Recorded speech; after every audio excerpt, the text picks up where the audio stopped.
Hello and welcome to jasonnewland.com. My name is Jason Newland. This is Let Me Bore You to Sleep. Please only listen when you can safely close your eyes. And this is Monday's boring objects. Yeah. So while I try and think of a subject or an object to be boring about, what's the latest in my life? Oh, itchy. Had a really weird dream last night, and I woke up extra early, although I did go to bed extra early as well.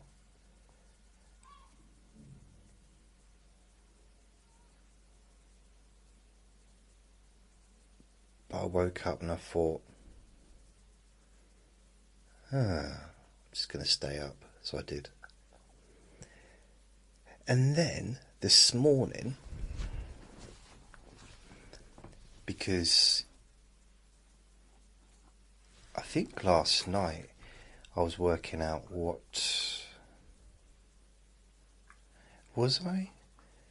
Yeah, I think it might have been last night I was working out what hypnosis recording to do next, and I decided on doing a recording for bruxism, which is grinding teeth, usually when people are asleep.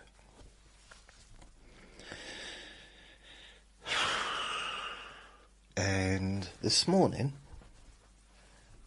I start doing a recording. I'm sitting here doing it. 20 minutes in, it's going pretty well, I feel.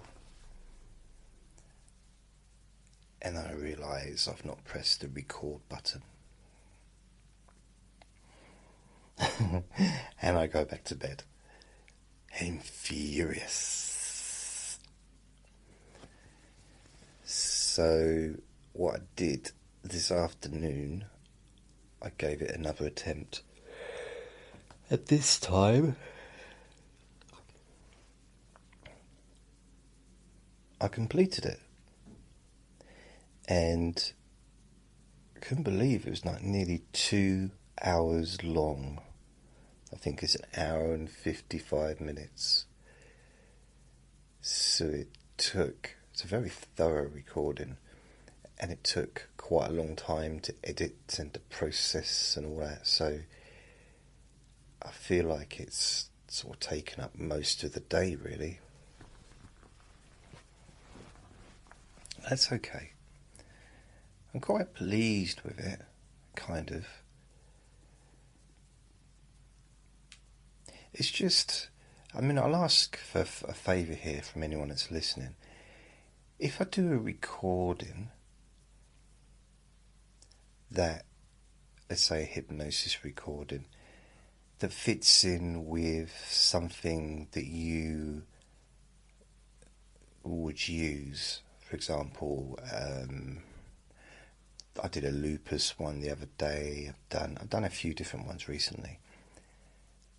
And if you remember, or maybe share it on your Facebook page, and also if you're a member of a group on Facebook or some other social network site, perhaps you could share that recording.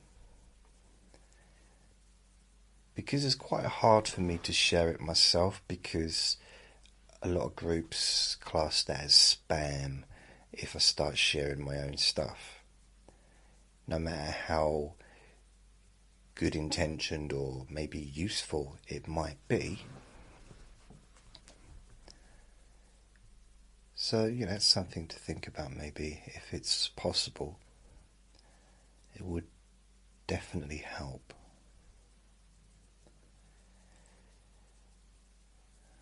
other than that, I've been out a couple of times today, had a shower this morning. Yee, exciting stuff. It's been quite a warm day. I got my window open and the soundproofing curtains are not completely covering the window. So you might hear some background sounds a little bit. Although even with the soundproofing, there was still background sounds as well earlier. But for some reason, it was a relatively quiet day in the garden today, which was nice. Normally I have to wait for the winter for that to happen.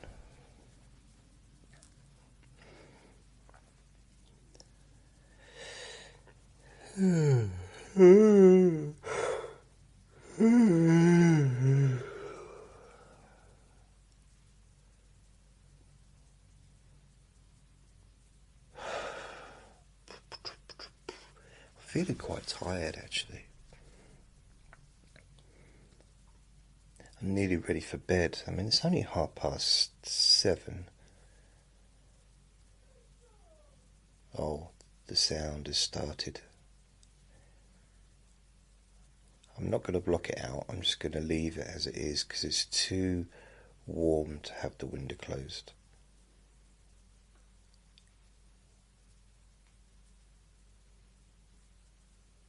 So yeah, that's it really. There's not much left. Not really else happened today. Oh, I got a letter from the doctor's surgery a few days ago telling me I needed to make an appointment to get a mental health review, my annual mental health review. And if I didn't contact them, as basically if I didn't attend the appointment, my medication would be reduced to once a week. So I'd have to collect it once a week instead of once a month, which seems a little bit heavy-handed. I'm not quite sure why they were threatening that. I've never had a problem with them before. And they had a telephone number to call, so I called the number thinking maybe it's like a specialised number, but it wasn't. It was just a doctor's surgery.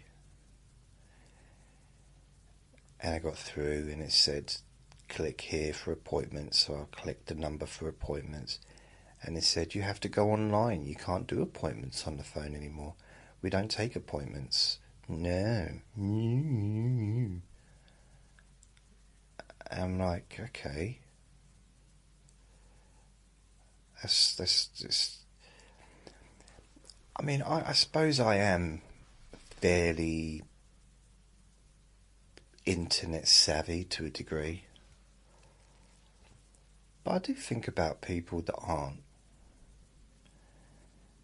and how this whole digital only, internet only kind of service doesn't serve a large, well, maybe not a big percentage, but it's still a large population of people in this country, millions,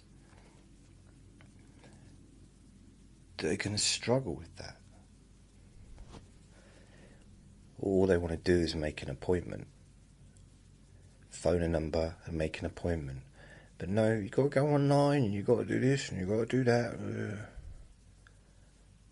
I don't know, I just don't think it's going in the right direction, to be fair. I'm just moaning for the sake of moaning.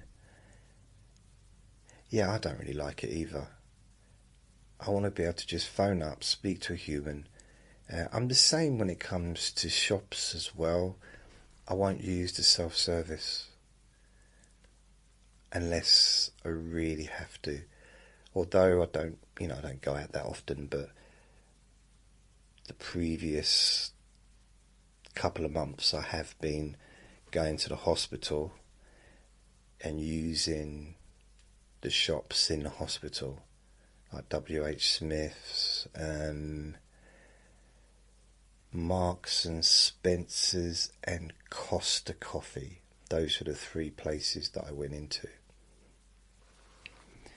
Costa Coffee, it's fine. You deal with a human, don't you, and just pay card or cash. WH Smith's have a self-service, but they also have a till with a human as well in that place. So I do get the impression that the staff, it's a bit of an inconvenience for the staff member when you go and stand waiting to pay at the till. He's like, what are you doing that for? You can go and pay over there on the robot machine thing. I don't want to. So yeah, that's and also Marks and Spencer's in there. I think there's like 4 machines, maybe more actually. Yeah, they did have a little till, tiny little till area with a human, and I queued up for that.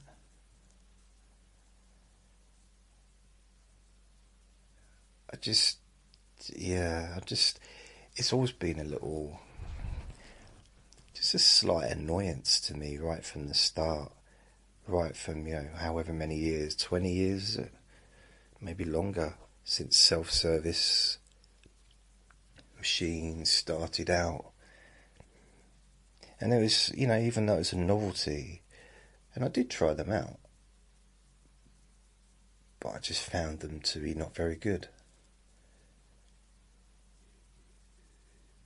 Either, what did they used to say a lot? Oh, can you move your stuff out of the carrier bag section, or I don't know. So yeah, it's never really, not a big fan of the old self-service.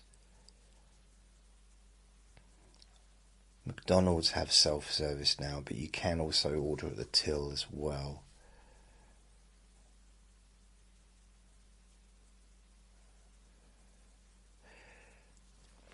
I suppose the only self-service that I've ever really kind of embraced was cash point machines, because that's a self-service, isn't it? Self-service banking till. It's almost like a banking window self-service, isn't it? I mean, there was a time, I don't think they do it now, but they might still do it, I don't know, I've not tried. About 30 odd years ago, you used to be able to put money into the machine. It's true, it wasn't just taking money out, you could put money in. Money in? It's true. Yeah, it's been a while since that happened, for me anyway. I mean, I've not attempted to do it, but maybe it's still available. I don't think it is, but it could be. I don't know. I'm not sure.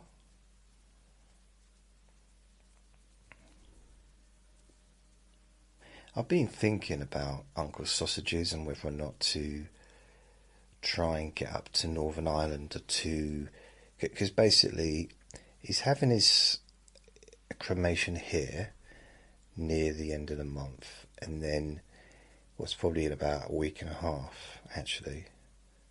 No. 10, yeah, about 2 weeks. And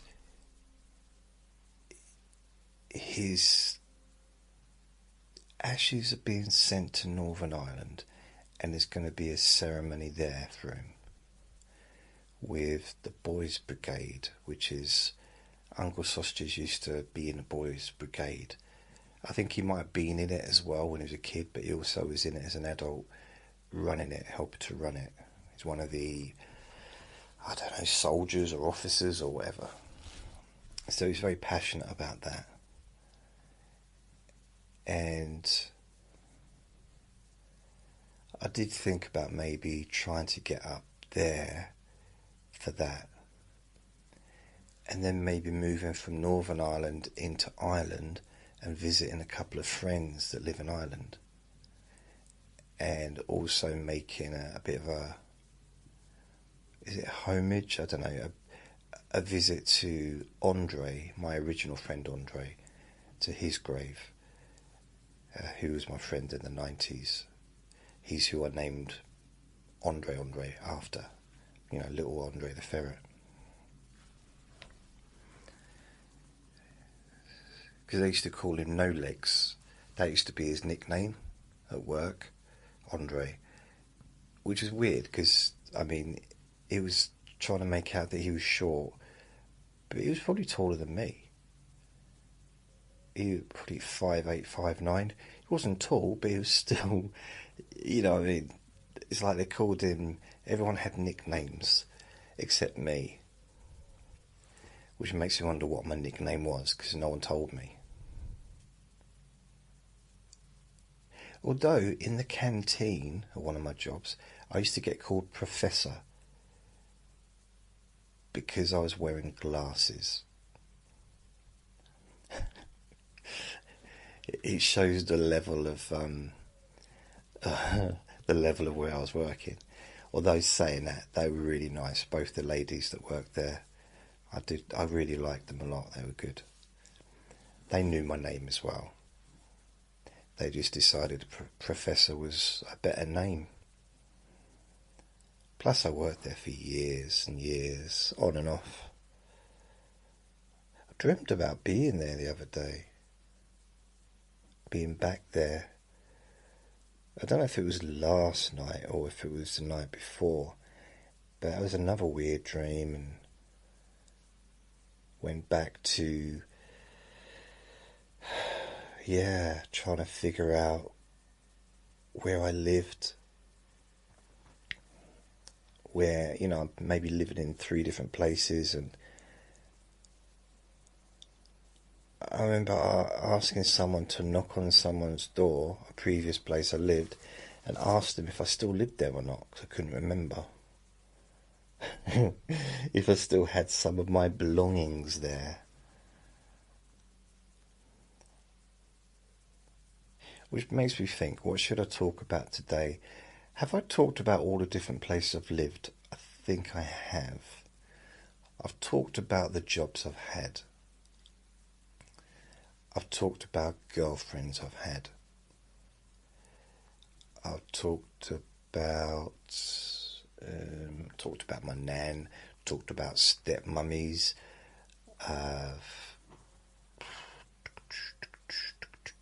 Talked about karate, talked about boxing, talked about taekwondo, martial arts,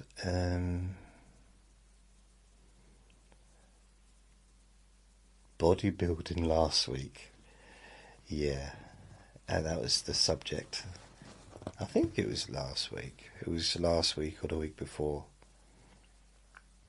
I talked about my book collection, although my book collection is now much sparser than it was. Pretty much the only books, well, not the only books, but most of the books I've got now are just the hypnosis books. Because that's now what I'm focusing on. As well as doing this, the Let Me Boys Asleep, I'm going to continue doing this because this is the most fun. But I'm going to continue and really, I think, put more effort into making hypnosis recordings for issues, problems, medical conditions, things like that, that perhaps I haven't done before. So instead of just focusing on pain relief, relaxation or sleep, I'm starting to broaden out. Which I have done before. I mean, it's not the first time. I've done lots of different recordings over the years. Lots and lots. But this is the first time I've really kind of started to expand something other than my waistline, really, because I've done quite a few different recordings, very different types of recordings, the last week or so. And I intend to continue with that, because it takes a lot of work, a lot of energy, a lot of concentration, but I think at the end of it, it's worth it. Yeah, that's what I'm thinking. At least I hope so. At least I hope so. At least I hope so. I thought I said it three times. Okay, one more time. At least I hope so. What other things? What haven't I talked about? Toenails. Can I do a whole hour about toenails? I mean, if I could, I probably could, but it just seems wrong. It seems immoral. Underpants.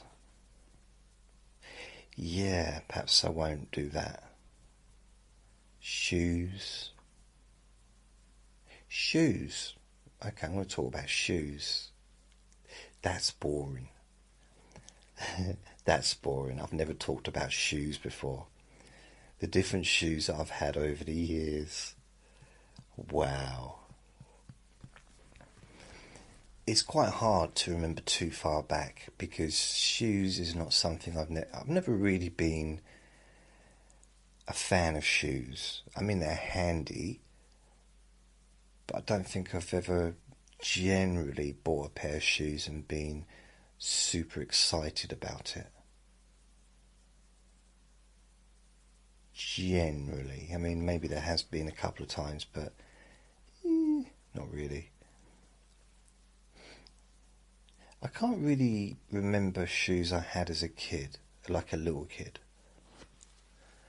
But I'm pretty sure I had sandals, and it probably wasn't the right thing to do, but they used to be called Jesus sandals in the UK back in the 70s, like middle to late 70s.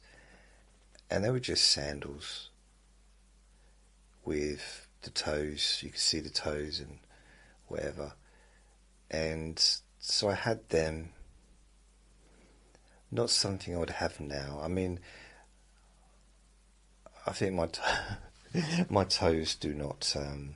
My toes are not for public viewing. Yeah, I think not for public scrutiny. And then flip-flops. That's something I used to wear when I was a kid, and I'd always disliked them. So impractical. And flip-flop is probably the best name for anything ever, because they literally did go flip-flop, flip-flop. They sound silly, they felt silly, they looked silly. I just didn't like them, never liked flip-flops. And although I'm quite enjoying saying the word flip-flop though, for some reason. It's just, as a little kid, I used to like running around. And you can't run around with those things because they keep falling off. Sandals, I found much more to my liking because they did stay on. Because I had straps and stuff, although I found them a little bit cumbersome. Which is a word I used a lot when I was 7 years old. Cumbersome. Was your dinner okay, Jason? Yeah, it was cumbersome. Thanks. What was your Christmas like? Very cumbersome. So yeah, I was flip-flops, wellies, Wellington boots. Used to have a pair of them, which is kind of needed in this country because of the rain and the weather and stuff. So I had wellies, which was a very popular thing for pretty much everyone to wear in the late 70s and in the 80s. Don't see young people walking around in wellies anymore, but used to see it a lot when I was a kid. When I say young people, I mean like teenagers and stuff. I used to wear wellies when I was a teenager. To be fair, I probably was the only one.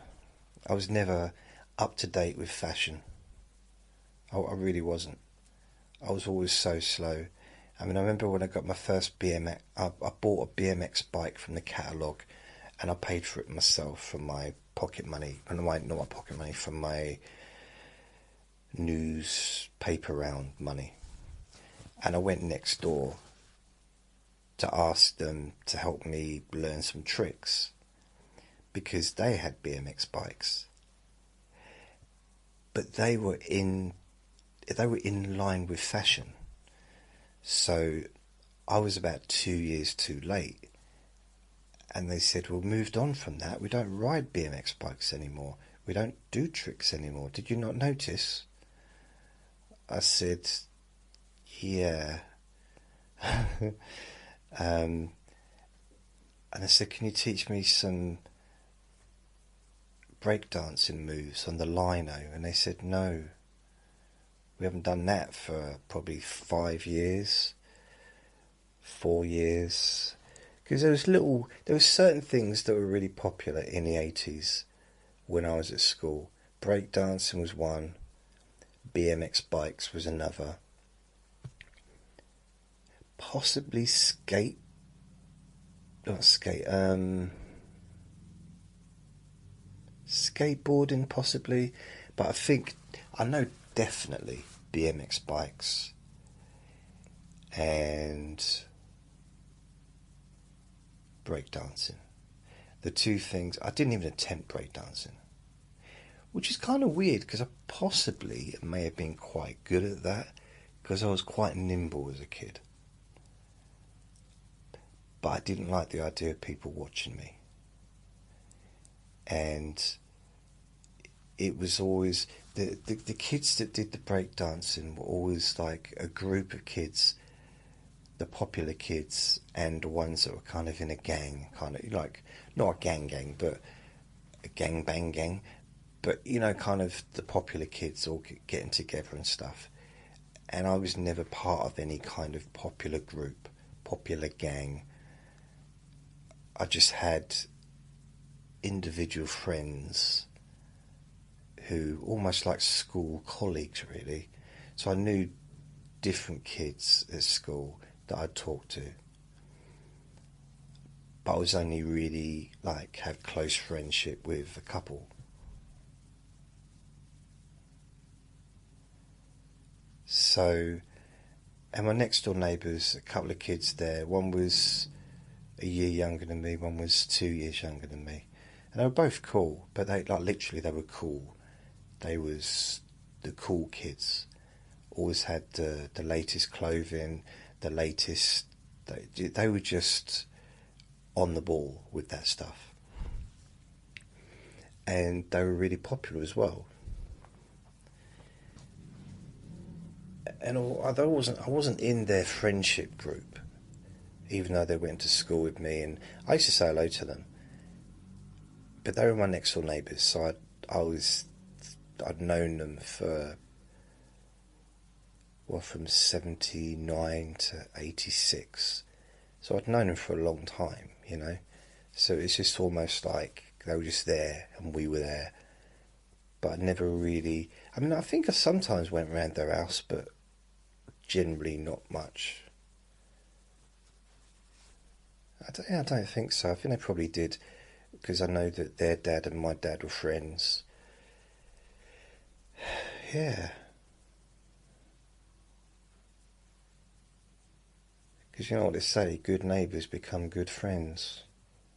What am I talking about? Shoes. Yeah, so Wellington boots, I had those. I remember when I was about 7 or 8. Yeah, we moved into this council house, which then became my nan and granddad's house. After we moved out when I was about 9, just before I was 9, we moved into a different house. But we lived there for a year or so, a year and a half maybe. I liked that house. That was my favourite family time, in that council house. And I was 7, so it was the first time I'd ever had my own bedroom on my own. And it's the first time that we kind of had, the first time I had a family, really, since the age of 6 months or whatever. So it's the first time, like, all the family were together. Like me and my 2 brothers, and my dad, and, you know, his new wife. But it was the first time I'd kind of been in a family unit. So, and I was the little baby of the family. And I used to ride on my dad's shoulders when he was walking. I'd be going, giddy up, stuff like that, slapping him on the head. Brilliant. When we was in the car, I'd be on my stepmum's, I used to call her mum, on her lap, cuddling up to her. It was absolutely brilliant. Honestly, it was great times for me. And there's a lot of nice memories from that time. I can remember some of them. But because it was a new build, there's still like houses being built when we moved in. And the ground hadn't settled properly. So the garden outside, it wasn't a garden, it was just mud. And we all went into the mud with our Wellington boots on, and I got stuck. My dad had to pick me up out of the mud, out of the Wellington boots. My Wellington boots were still in there. They're probably still there now. Because I just literally could not move. I didn't have the strength, the physical strength, because the mud was so deep. It was kind of like quicksand. It wasn't, but it was like my version of quicksand in my mind after having seen. I mean, there was a lot of quicksand on movies and TV back then. All the Tarzan movies, quicksand was in quite a lot of those. Some of the 70s, 80s, 70s like TV shows, quicksand. I'm trying to say quicksand without whistling. Quicksand. So that was fun. And I remember there was a blizzard in the winter. And I'm guessing that was probably 1978. And we got blocked in. We woke up, couldn't get out the back. And it was literally just solid snow. You know, up like 6 foot high, solid, just out the back. And then out the front, it was all solid. It was like really up against it. But I think my dad, I think the door opened from the inside. I think. The front door. I loved that house. Because my nan and gran had stayed there. My nan stayed there, you know, on her own from 91 all the way to about 2000 and I don't know, 11 maybe, 2010, 2011, 2012, 2000, I don't know, it's one of them. So she stayed there for a long time on her own, and it's weird because it had the same feeling. There was a feeling that was, for me, that was the family home. That was a place where I had my happiest memories as a kid, even though I wasn't there for long. But also, you know, throughout my life, visiting my nan, you know, as an adult, well, as a kid and as a teenager and as an adult, all the way up to, you know, 10 years ago. And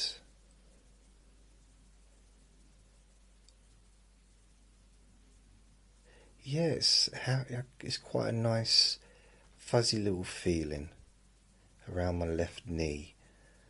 I'm hoping it'll spread, but that's where it is at the moment. It's not. I don't know why I said that. That's weird, wasn't it?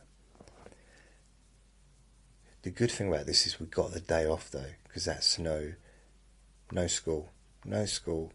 Yes, result. And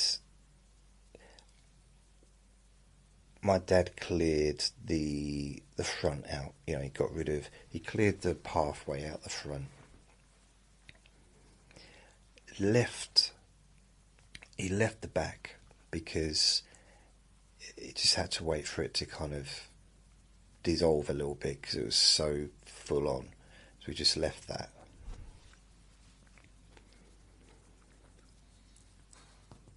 He waited a while, and then I think we all kind of got involved and kind of moved it off, because I built an igloo. I did, genuinely. I built an igloo. And did I say bought? I built an igloo. And I used a mixture of mud and ice as cement. It's still there today. It was that good.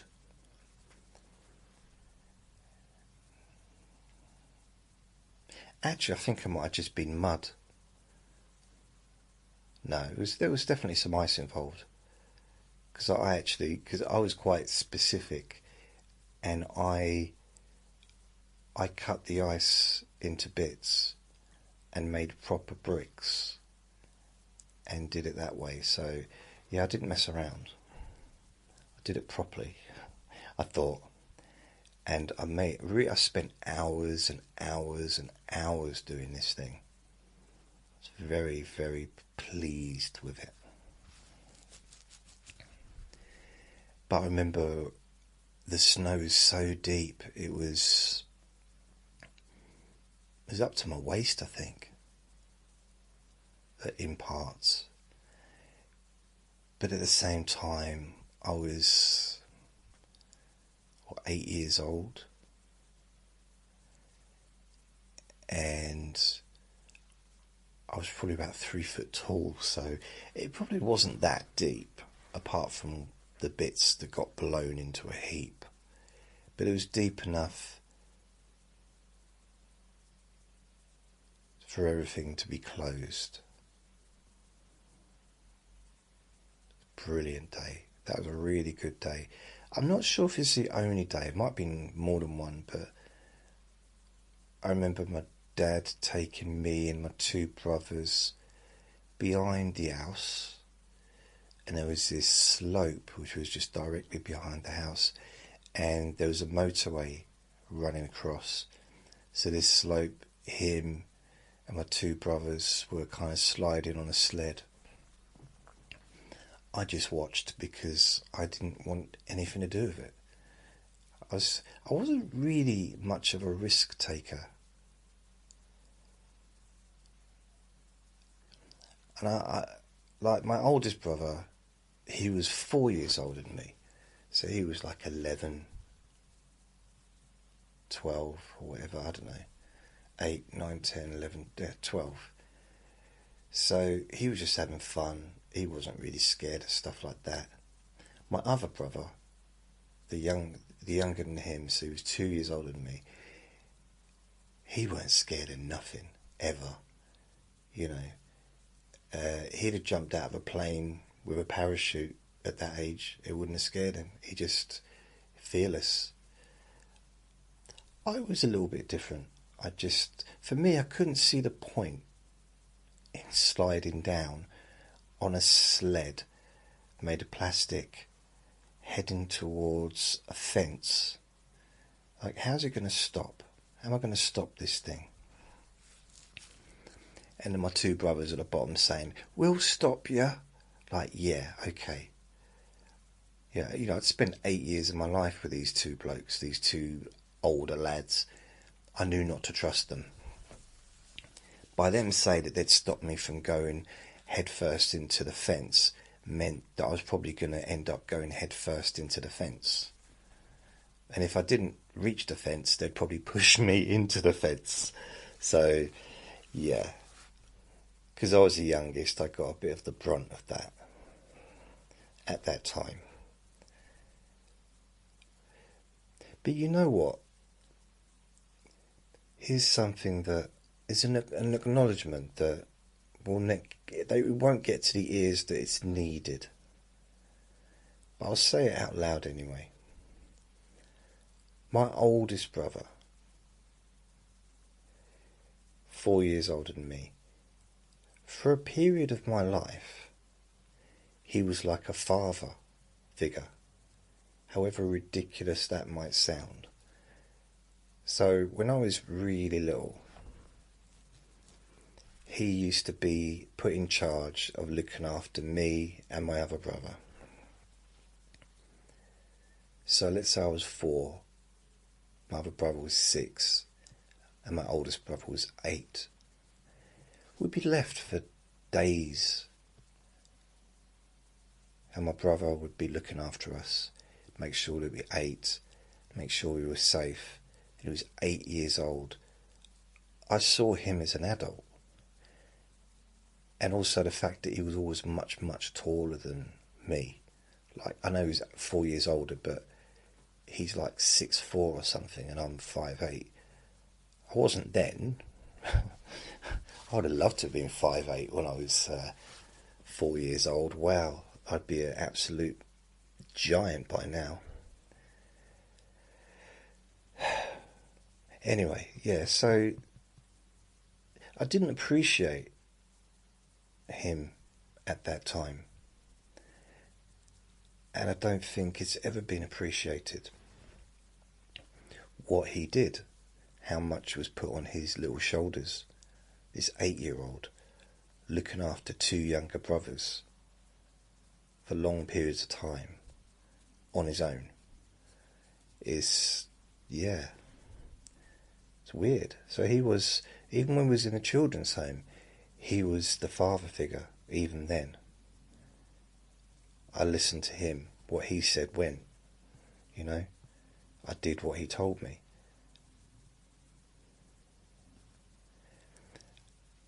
And then when we all moved to live with my dad, so he was 11 at this point, when I was 7. My other brother was 9, and my oldest brother was 11. He went from being in charge to being a little kid. And I don't think he knew how to handle being a little kid, because he'd never been a little kid before. Well, not for a long, long time. Not since he was 4 or 5. Yeah, 4, 4.5. 5, 6, I don't know, 6, since he was 6. So we'd had 6 years or 5 years of being like an adult. And then suddenly he was a kid. So I think that was a bit of a shock to his system. Yeah. Anyway, it's not really got anything to do with shoes, is it? Just a bit of personal reflection, I guess. I used to have. See, I didn't really. Okay, I did get a choice of what shoes I had when I was at school, but it really was a case of these or these. You know, I had to every year before I started the new year, I'd go and get some new shoes, new school uniform, and because I normally would have grown a little bit.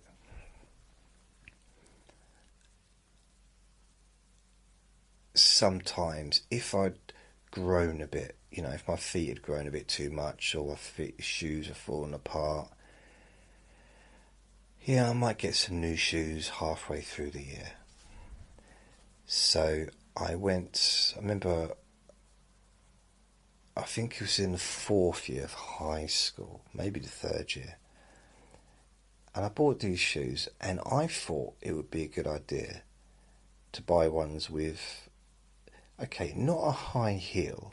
They weren't high heel shoes, but they had a heel on them. or they had a fair bit of sponge at the bottom of them, which added a good inch to me, and as we all know, an inch is a hell of a lot. Now, I was pleased with these shoes, but they were quite big, they were quite bulky, they were a little bit Herman Munstery. And I thought, I just walk into school, I mean, it's like, I don't know how many hundreds of kids were in that school. Maybe even 1,000, I don't know. However many kids were in that school, at least 500, possibly, maybe more. Maybe 1,000, I don't know. Why would anyone take any notice of my shoes? Was my kind of theory.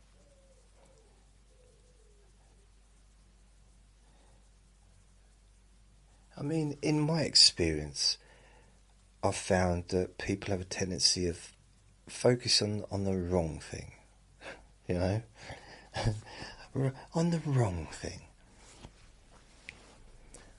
So I go into school thinking, not really thinking anything of it. Maybe people might notice that I've grown an extra inch overnight. It's possible. But no. It's like within minutes of me walking into the classroom, my new nickname was Beetle Crushers because of my shoes, because they were so big. I was wearing Beetle Crushers. That's what they were saying. That's my new name, Beetle Crushers. So I had a few nicknames at school: New Zealand Lamb, Beetle Crushers, Specky when I got my glasses. It's very original. The other thing, I've talked about this before, but this was during Grange Hill. There was an event where this girl kept saying, Roland, Roland, I care about you, Roland. Because Roland was one of the characters, and this girl was, I think, in love with him or something. I care about you, Roland. And there was this particular episode that she kept saying it. And the next day, I come into school, and all I got all day was, Newland, Newland, I care about you, Newland. I'm not even joking, it and went on and on and on.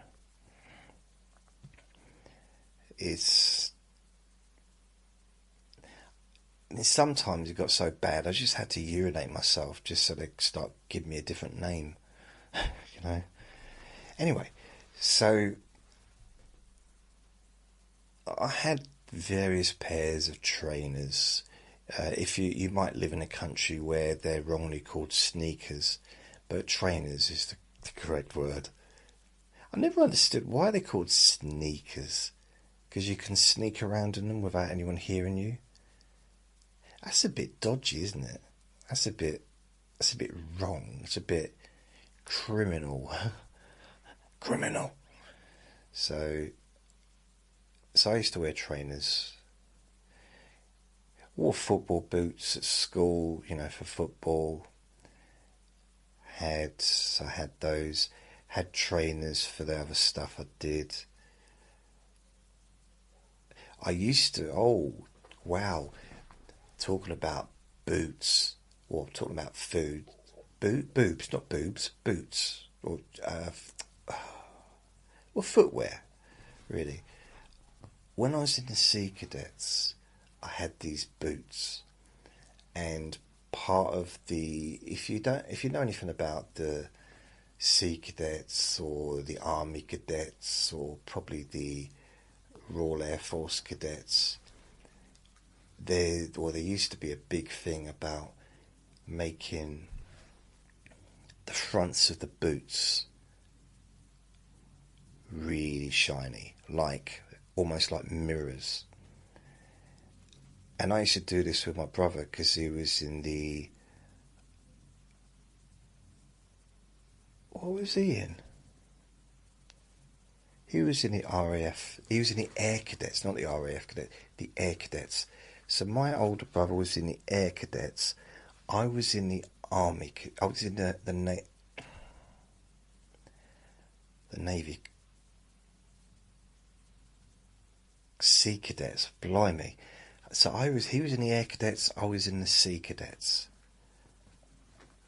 Why don't they just call them the RAF Cadets and the Navy Cadets? I don't know.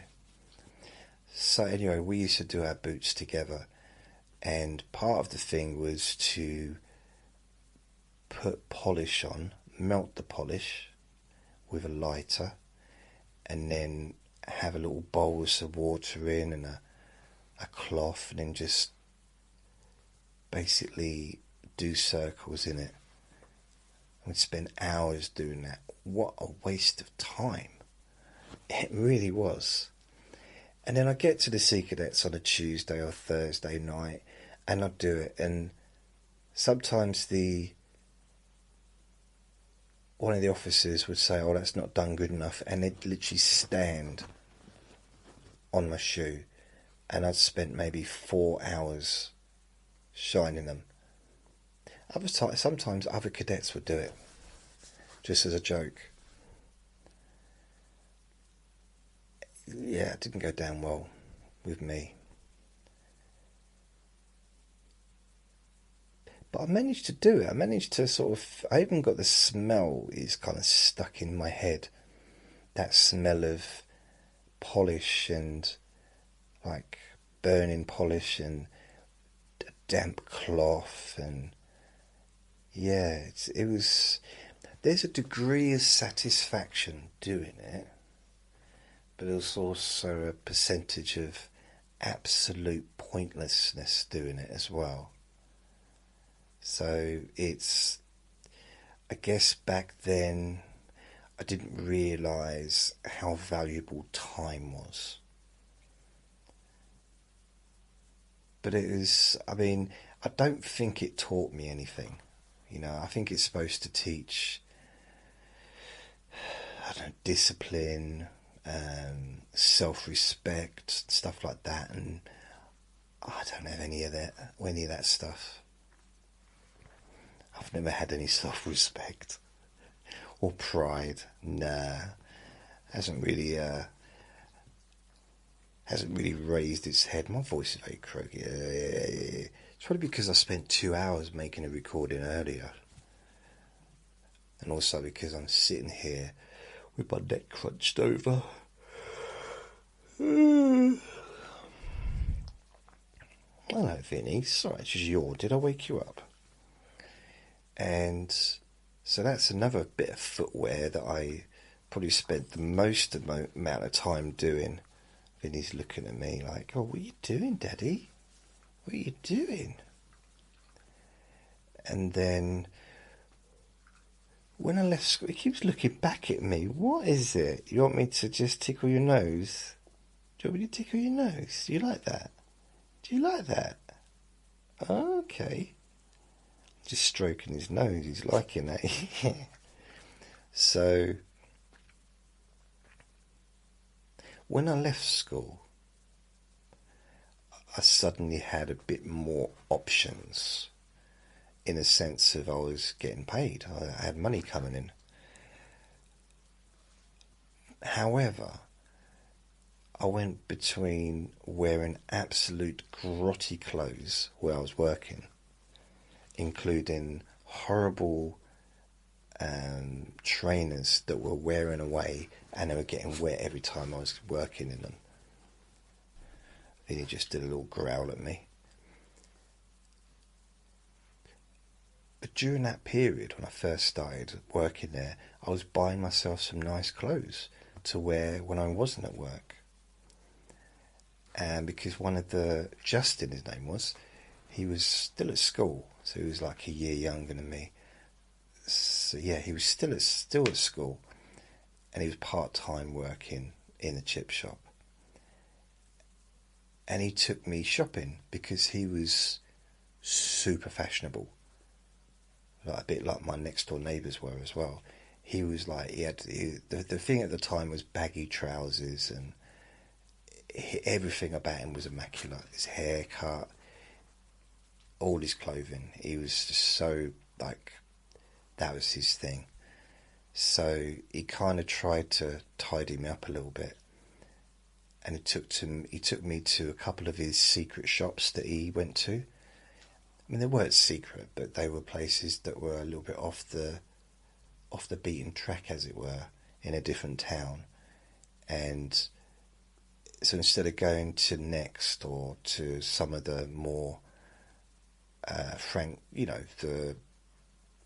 the shops in the town I was living, he took me to a different place where you'd get something different.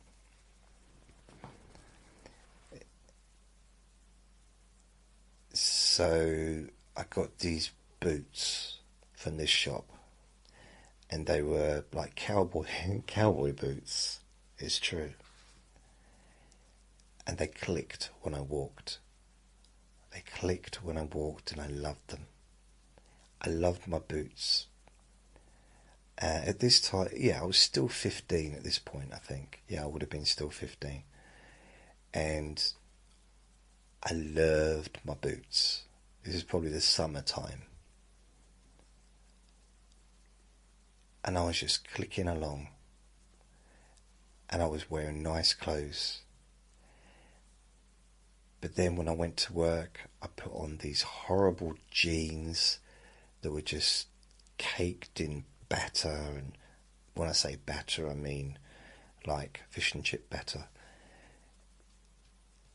And I just stunk of fish and all kinds of stuff, because if I did a do it again, a do over, I'd do things differently. But would I? Because I'd be that person again, wouldn't I? I wouldn't be me. I definitely wouldn't do that again, because I didn't do my feet any favours wearing those old smelly trainers that were falling apart and they were wet all day long. And then I think I might have wore Wellington boots part of it as well, but my feet were still getting wet while I was going in and out of the kitchen and stuff. Vinny's a bit restless.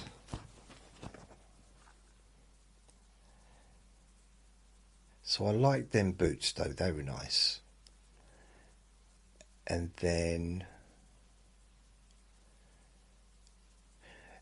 I had a funeral to go to in 1987, I think it was, and I bought some clothes, and I bought some, like a suit, and I bought some new shoes.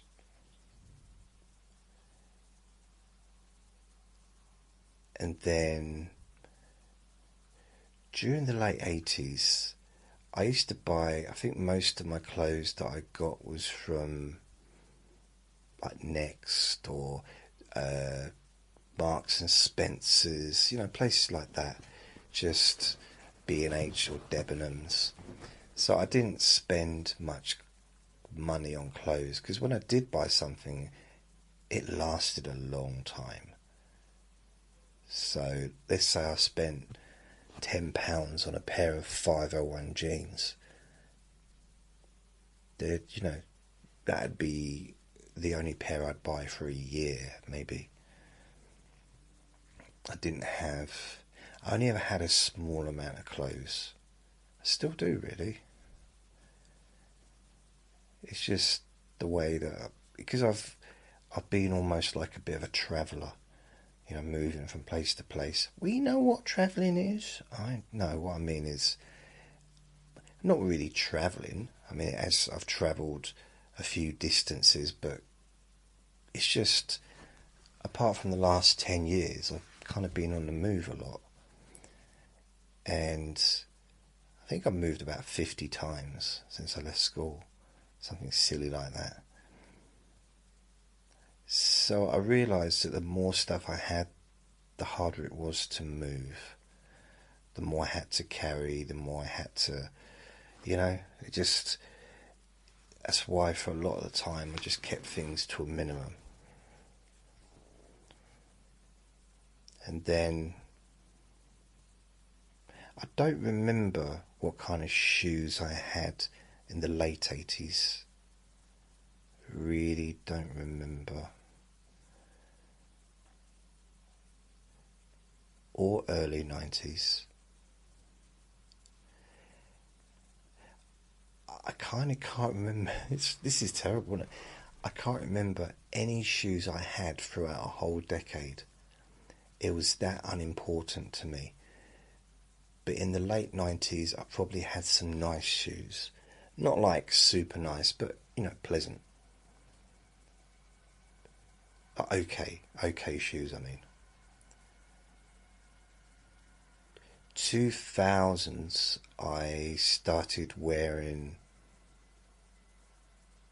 proper shoes for working in offices. So I'd have black shoes, just standard, boring office shoes.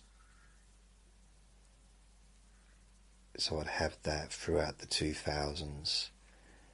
In 2004, I went through a period when I was wearing quite nice clothes. No, not 2004, maybe 2004 a bit, 2005, 2006 definitely. I was wearing a lot of white stuff. Don't ask me why, but I was wearing white trousers, white tops. I was wearing white shoes, and I was shaving my head, so I don't know what I looked like, but it was just a little thing I went through, and I generally, during that period, probably throughout the whole of the 2000s, my shoes were quite nice.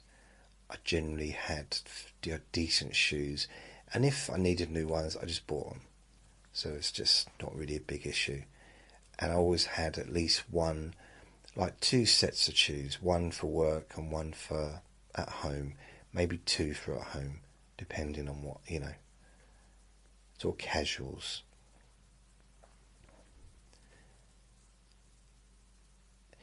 And then in 2007, I was wearing hush puppies. And the reason I liked hush puppies because you could just put them on and they didn't slip, they didn't cause blisters. No, the ones that I got, perfect. Absolutely loved them. And I think I might have got them, about 2007, and I got a new pair nearly every year, exactly the same pair, for about 4 years in a row. And the shop I was getting them from stopped doing them. So I had to change over to something else. By this time, I didn't need to wear anything in an office because I was like self-employed counselling, haven't been to university. So I didn't need to wear black shoes and stuff like that, or, office attire. I was smart, but didn't necessarily need to wear, although I possibly did wear shoes.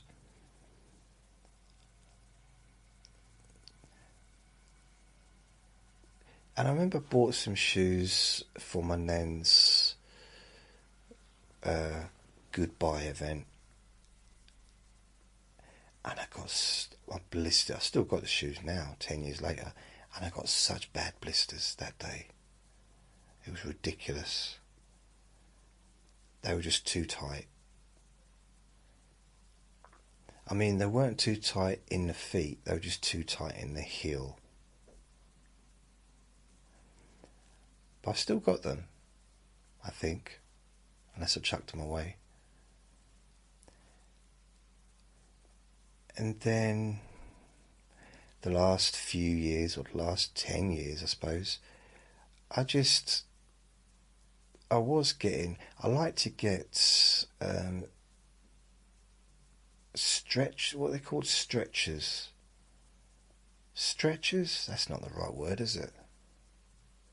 Skechers. I was buying Skechers for the last few years.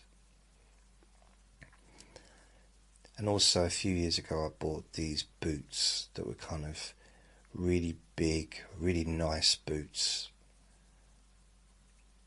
that are perfect for when it's raining or anything like that. I mean, mountaineering really, I could wear them for probably, or hill walking. But I don't wear them very often. I mean, nowadays I wear these. I got some new shoes recently. Well, a few months ago probably, because my other ones had holes in them. And they're just slip-ons, casual. They seem to do the job, but they're a bit big for me. Although I don't wear any socks, so if I wore socks, it'd probably fit a bit better. So I couldn't really go running. Not that I would go running, but I couldn't run in them because it would be, yeah, they'd fall off, they'd slip, I'd lose them in the hedge or something.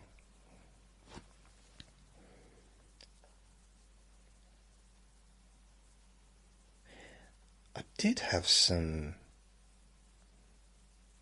trainers, but I don't know if I still got them. I might chuck them away. I can't remember. All footwear, I tell you, I've got. When I had Andre,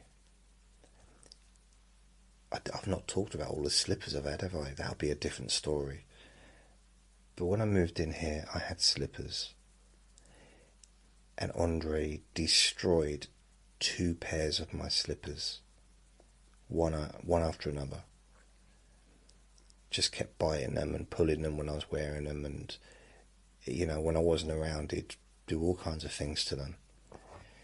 So I bought Crocs, some blue Crocs,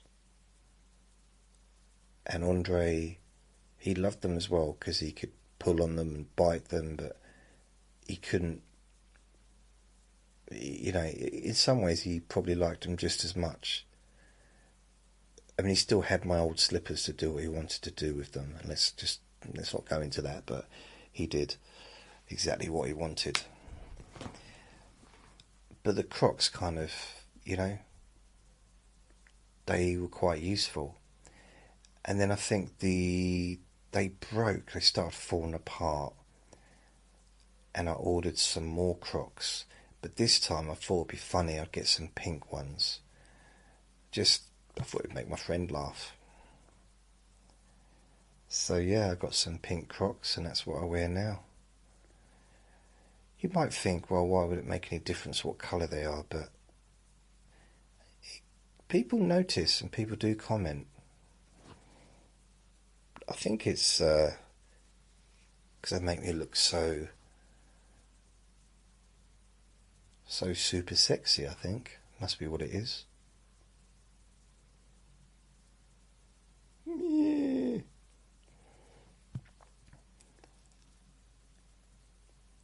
I think we're up to date. I think that's all my... Bearing in mind I've been around for so long, there's going to be so many pairs of shoes that I've forgotten all about. But because of my...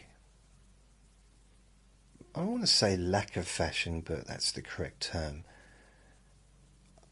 I've never really put a lot of energy into shoes. Although perhaps I would have been better off if I had. It just never really interested me, and I didn't know why would anyone look at my shoes? But I know sometimes people do look at people's shoes. I've just never looked at anyone's shoes. I don't see it of any relevance.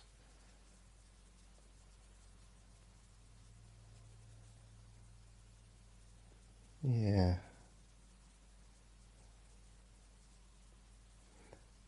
So that's me. That's me. So, shoes. that's my boring subject of the day, and I hope it was mildly boring. So thank you for listening. Remember to be kind to yourself, because you do deserve to be happy. Be gentle with yourself. You deserve to feel safe.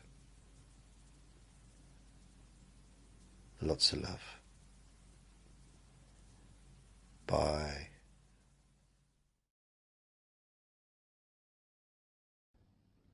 Relax in a more deep and meaningful way. Maybe in a way that can not just allow you to feel calmer now and throughout the time we spend together here, not just relaxed at the end of the recording when it's finished and you can enjoy that sense of comfort and peace, but also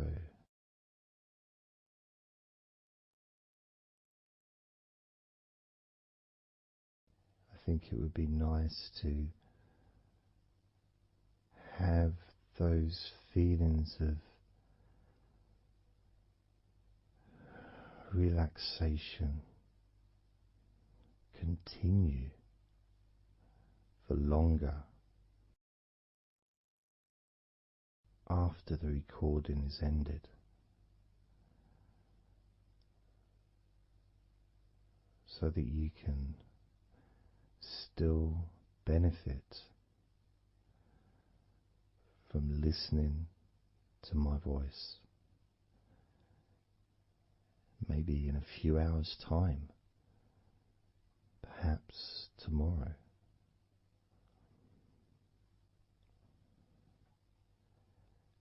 And then by listening regularly, especially if you find, like some people do, and myself as well, sometimes I find one particular recording that really resonates with me, and I just listen to it over and over again, like every morning, every evening.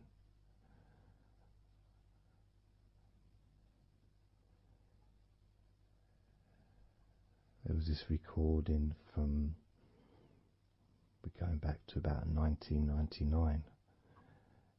It wasn't hypnosis, but it was a guided visualization, so it kind of was hypnosis really. And I managed to find it again, and it still has the same effect on me. And part of it was the person's voice relaxed me. Just felt so peaceful, and I'd look forward to listening to her in the morning and in the evening.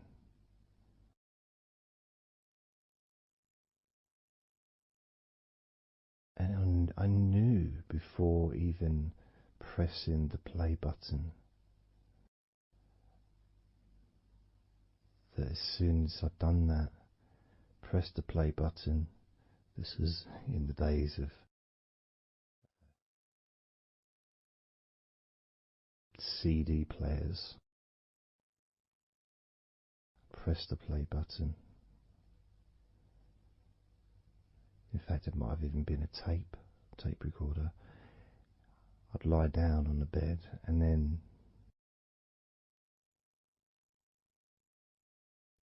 even without necessarily listening to her words,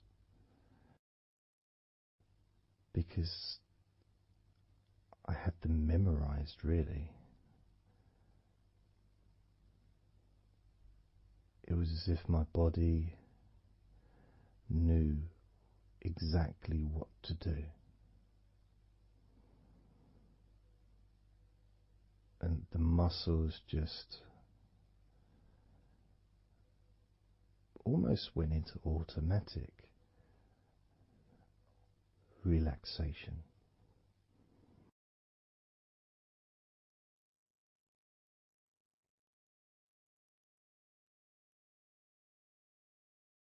And I remember my mind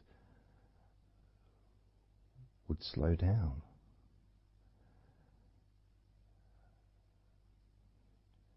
Now,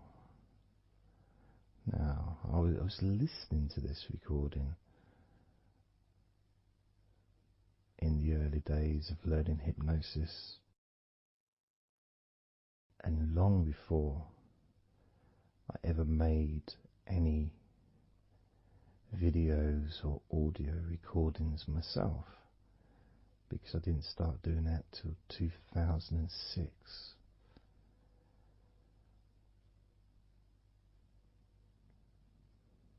But I knew how helpful I found being able to just let go, to have that trust in the person that I'm listening to.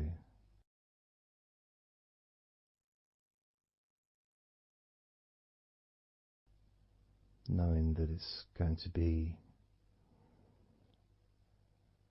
just as relaxing, if not more so, each time you hear my voice. You may feel the same.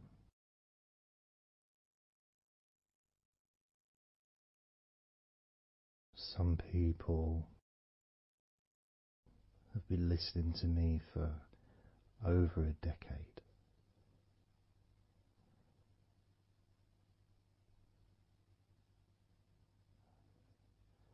Maybe not solidly, obviously not 24 hours a day, but maybe people come back. Some people maybe listen every day.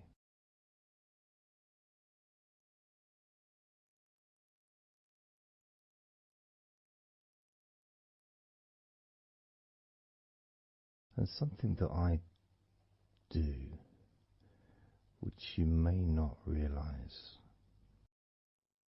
by listening, is when I record these recordings, now for example, I also am affected by the words that I say.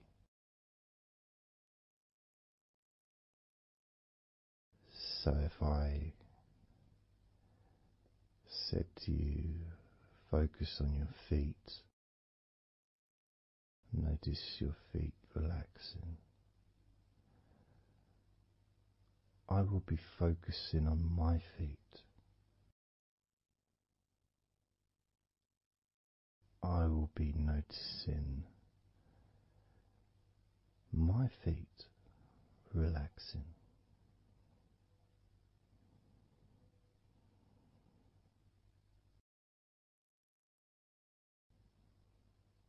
If I said focus on your hands, and maybe notice the difference between each hand. Perhaps notice the air in the room, the temperature of the room on the backs of your hands.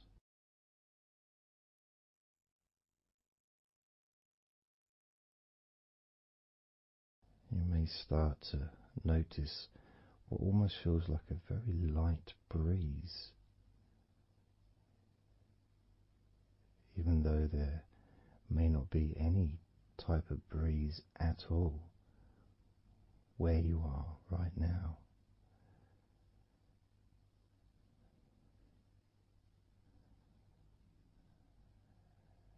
And as you become aware of your hands, I'm also aware of how relaxed my hands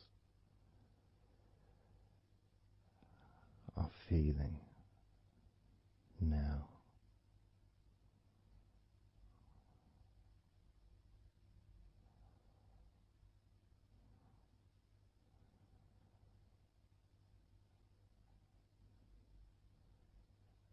And when it comes to potentially drifting off to sleep, which may be the reason you're listening,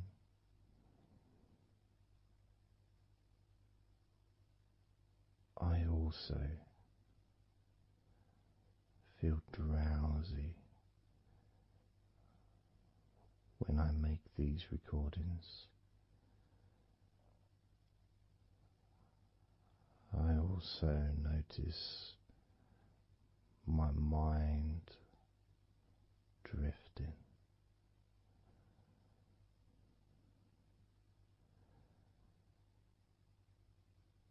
In fact, at times I've actually fallen asleep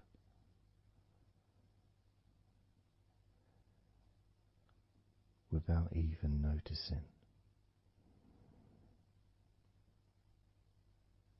And then I carry on talking.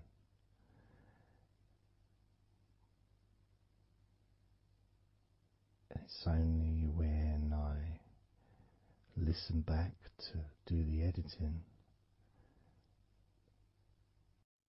I hear snoring. And I think, I don't remember snoring. I remember talking. Is it snoring or is a pig turned up? That's what I sound like when I snore.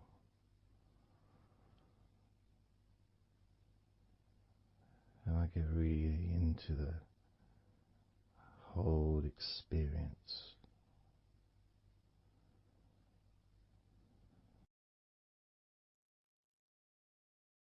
I don't know how you feel.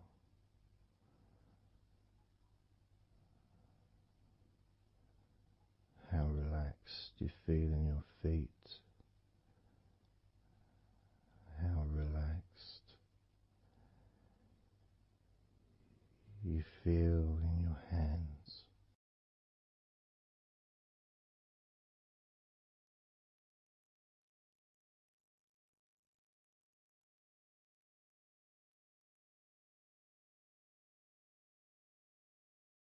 I have noticed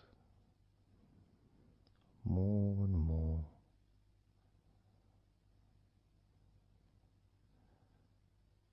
that the more relaxed, deeper level of comfort you feel, the easier your breathing becomes.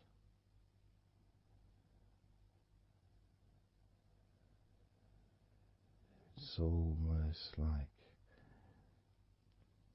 that additional muscle relaxation.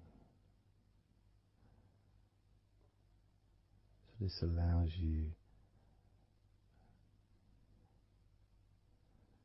to breathe easier.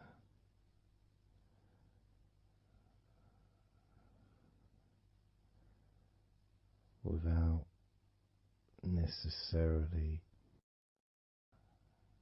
focusing on your breath.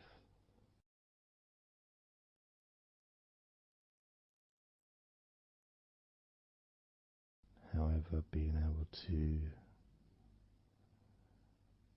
notice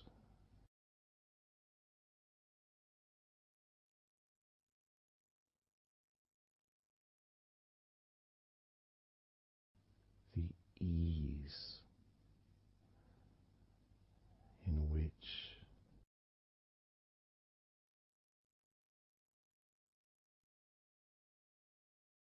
you breathe so naturally.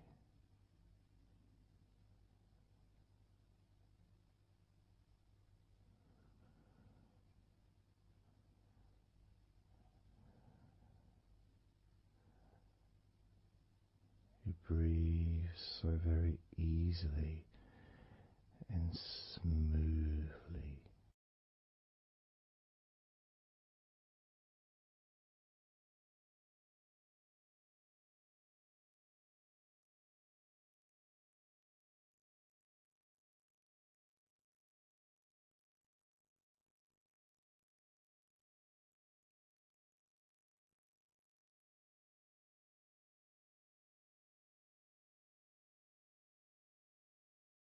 Whenever I imagine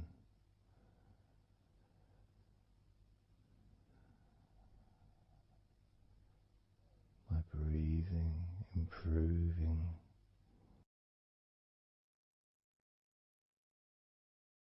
when I've got my eyes closed,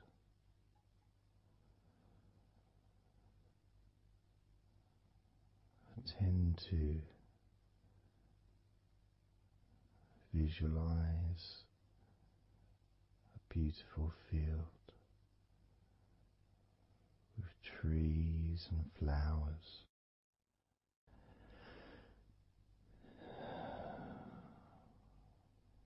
producing all that life-giving oxygen.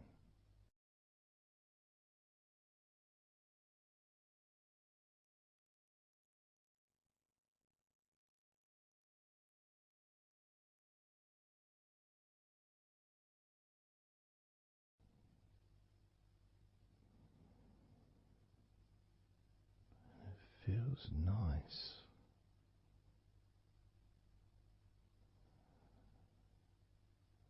to, if nothing else,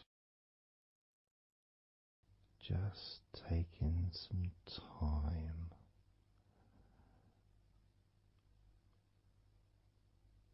away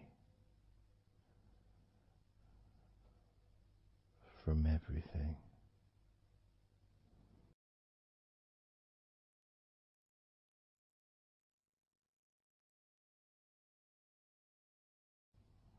Enjoying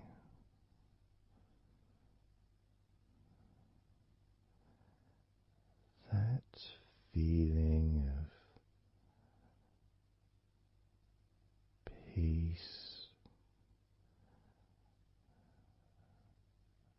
serenity,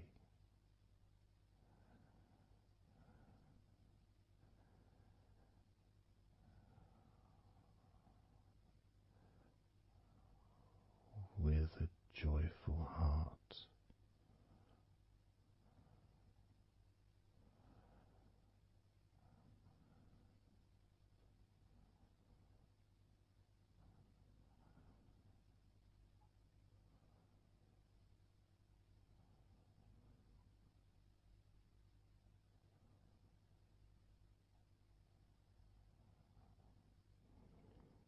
Time seems to just drip by so very slowly.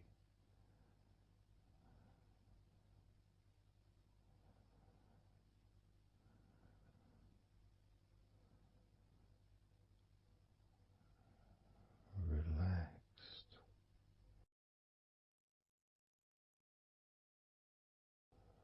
so deeply peaceful,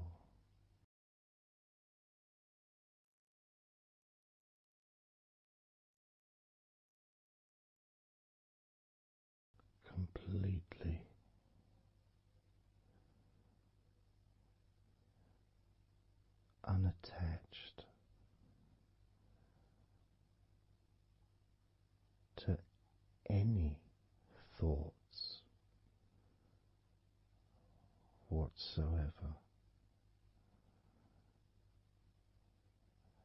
this moment.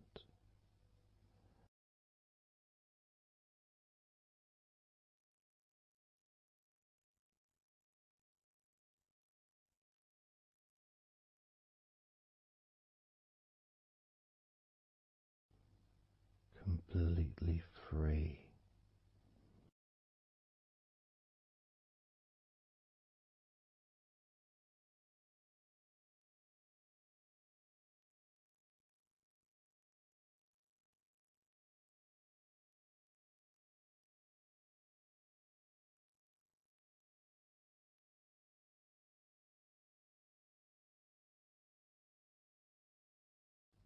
Noticing that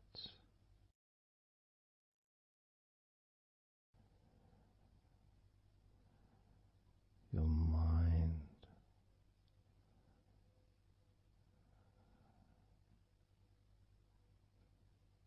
has slowed down,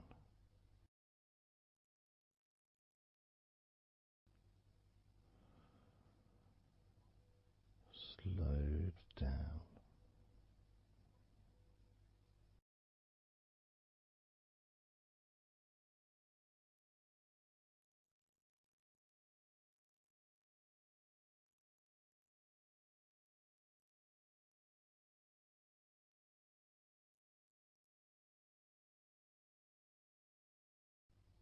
because nothing really requires your attention.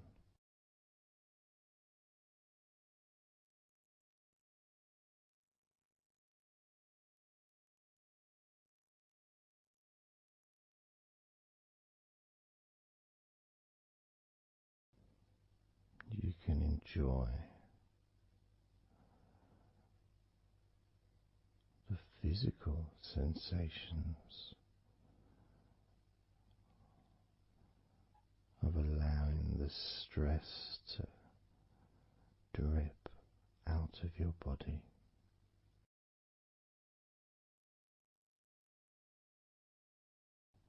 dripping out of every part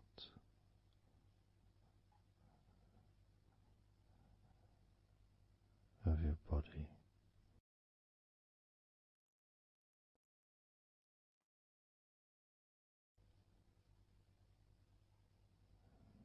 And being released from your brain and your mind,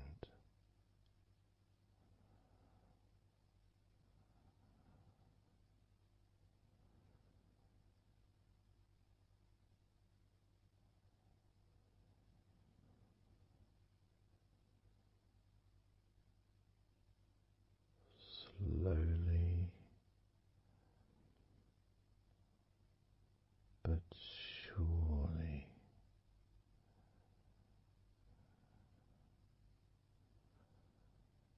the muscles in your legs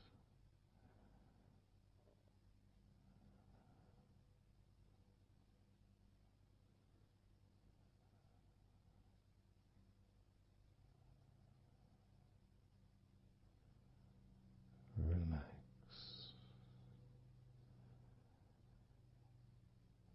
relax,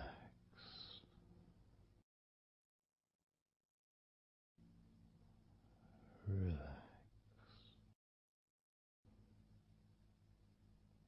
so very deeply.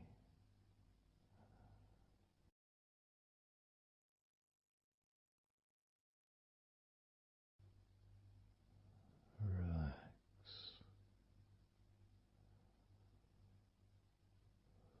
so deeply.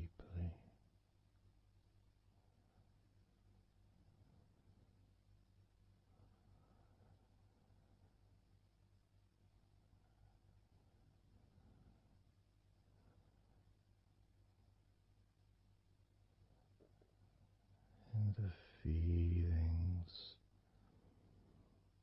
the pleasant feelings in your arms and shoulders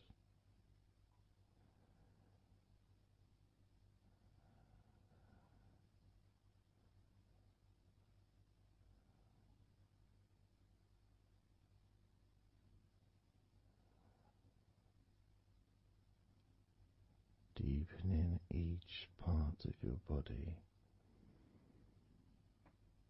further and deeper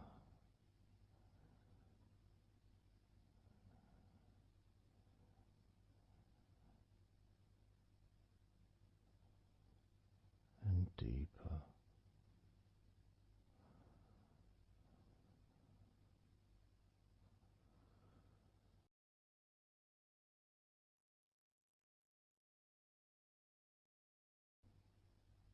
Noticing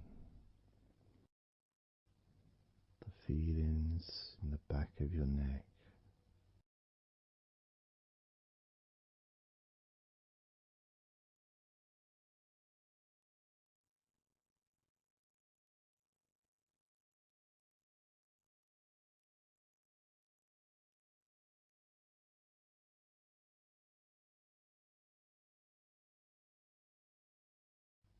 the feelings in your wrists,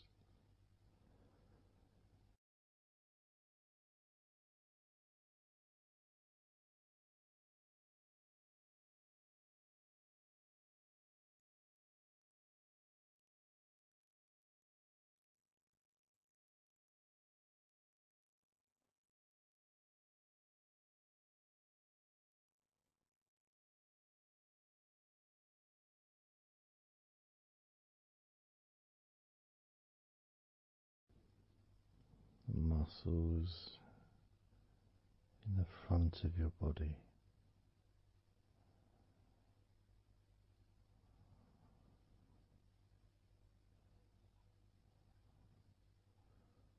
are also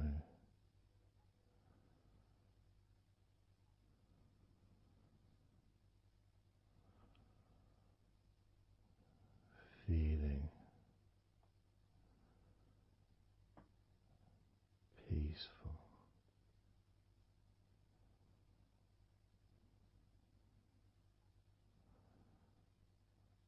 deeply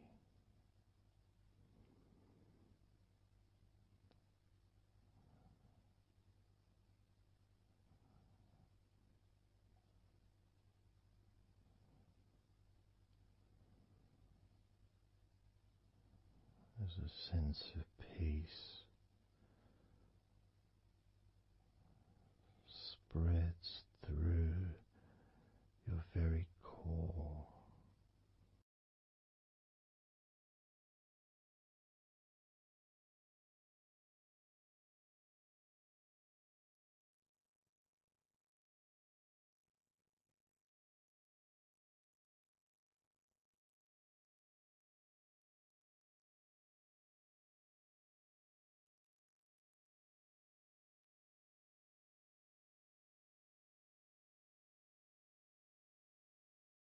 even when you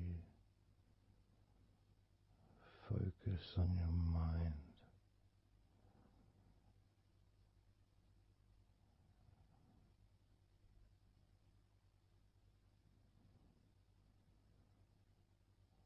Your mind becomes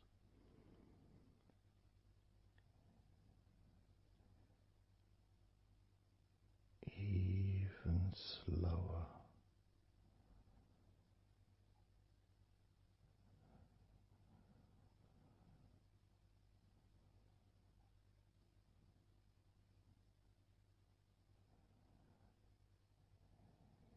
even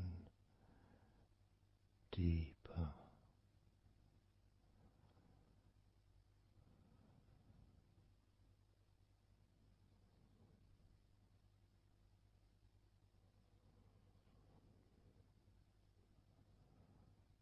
relaxing.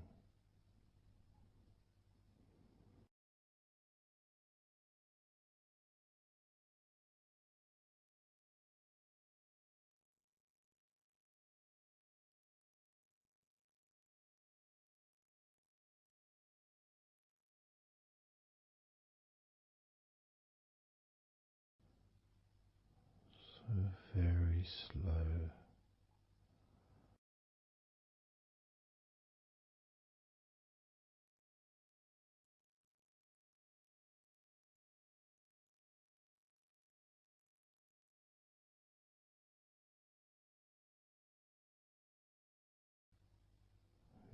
stomach.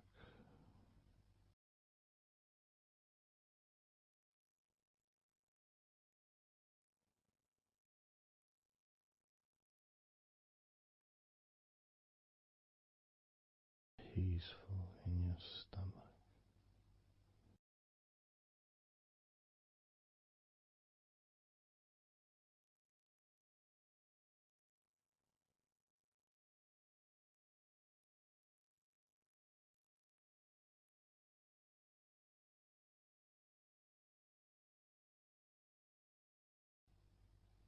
Your back.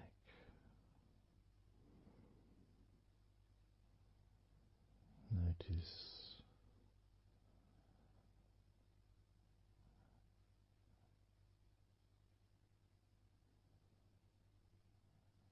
Notice how relaxed you now feel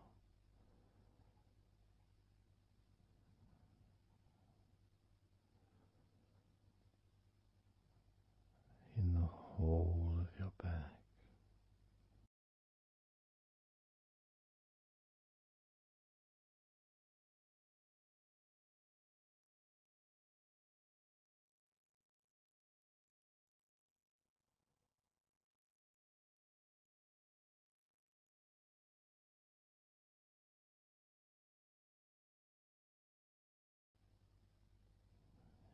Your spine,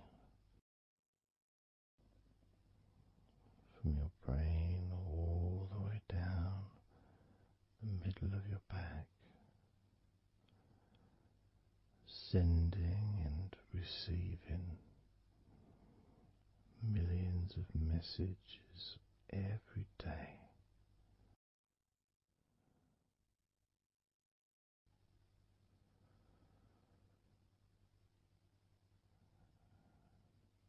Deep comfort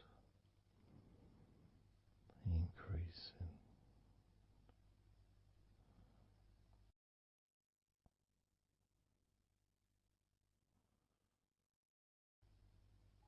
Deeply relaxed.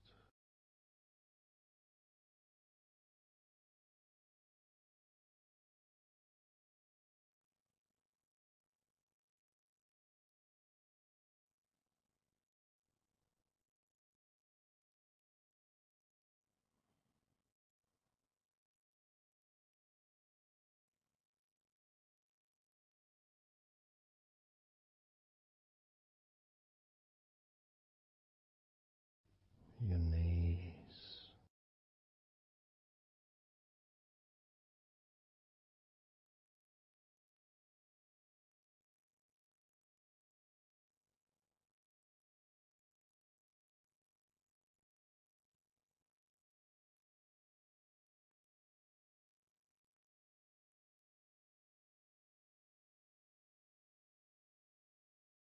relax, spreading those signals down your spinal cord into every part of your body.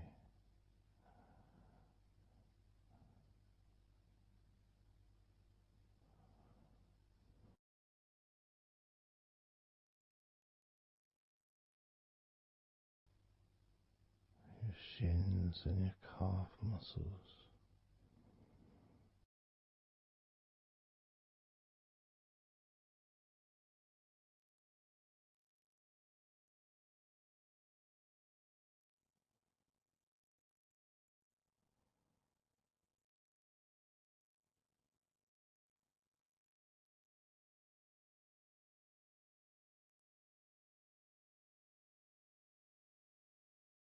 your elbows,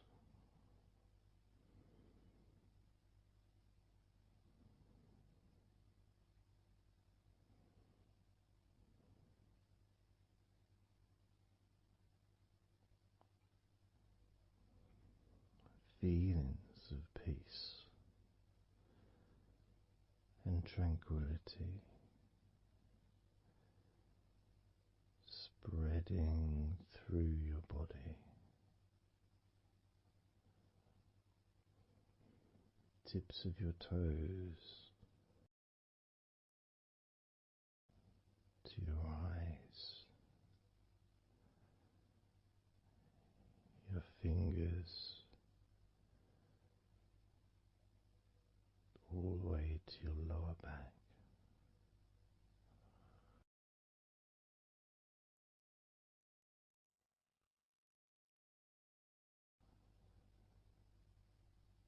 And letting go, really letting go.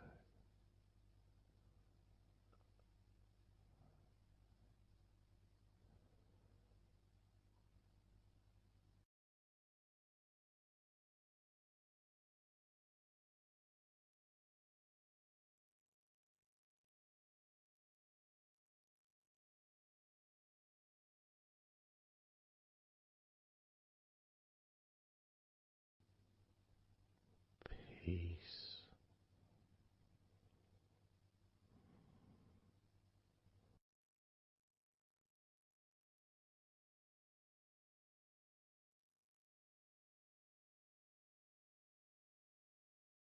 Drifting,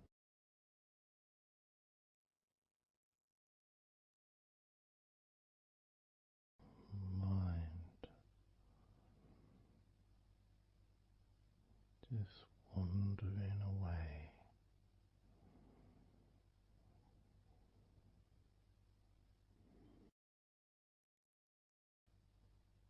happy to let go, let go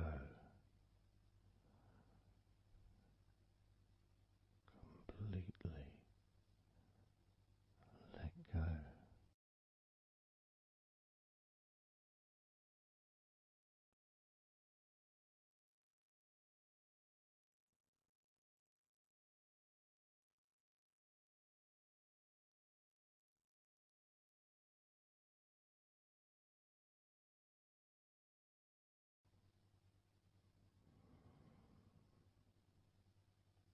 So tranquil,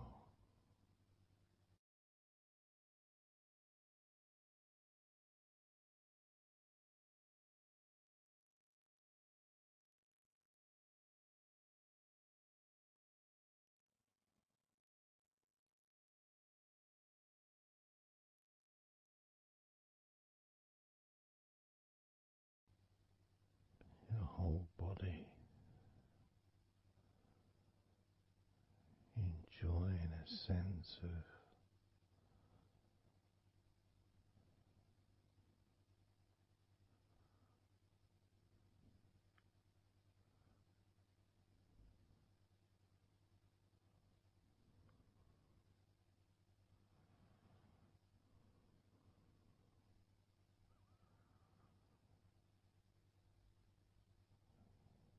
letting go even more.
Peaceful,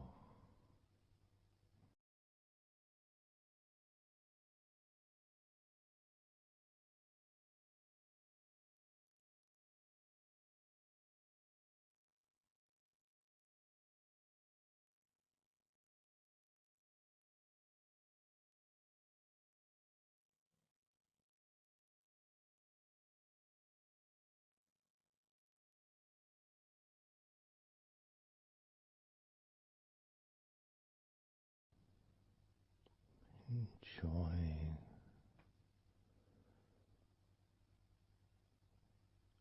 the space, this space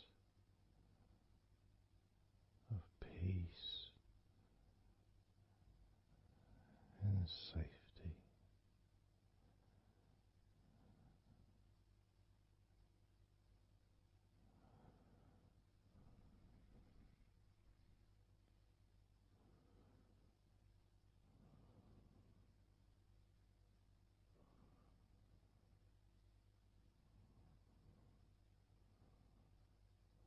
So very, very relaxed.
Letting go.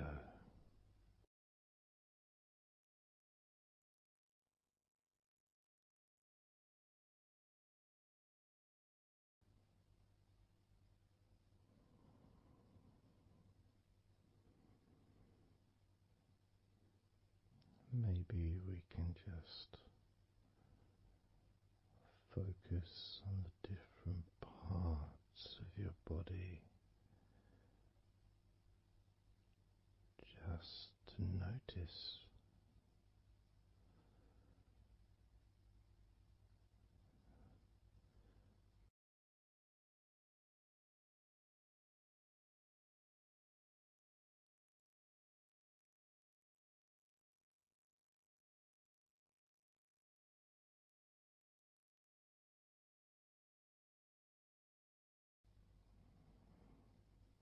your forehead and your eyes.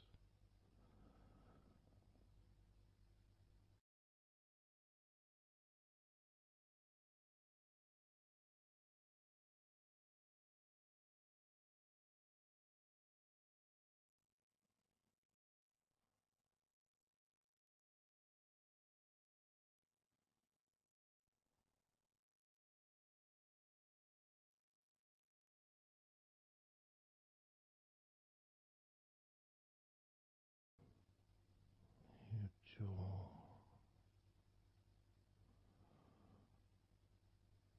so loose,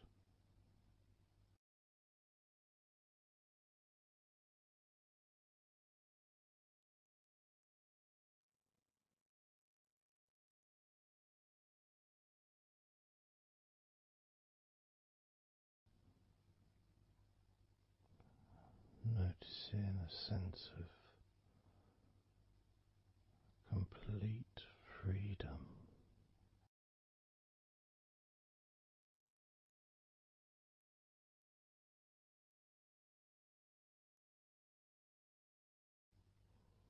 Absolute freedom.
energy.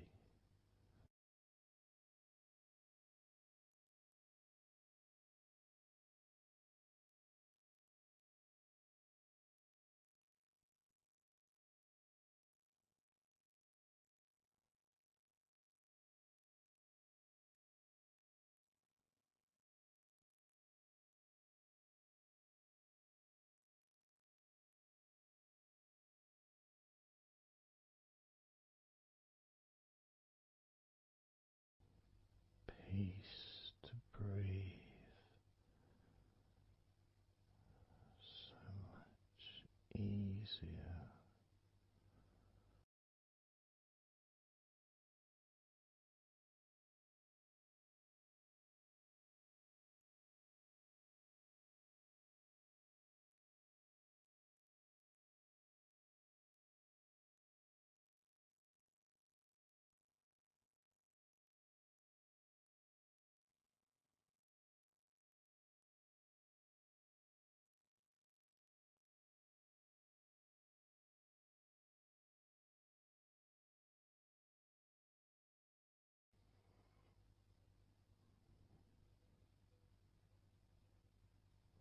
Loose.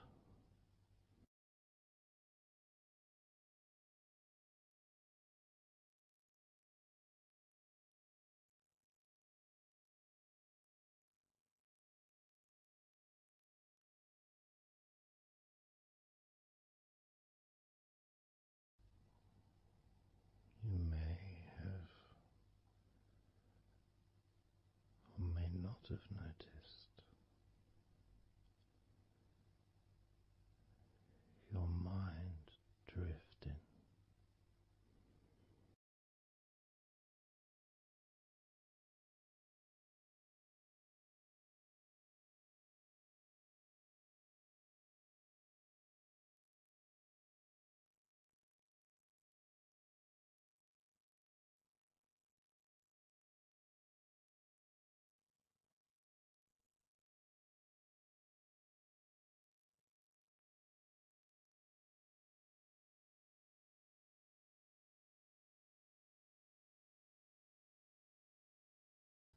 Peaceful.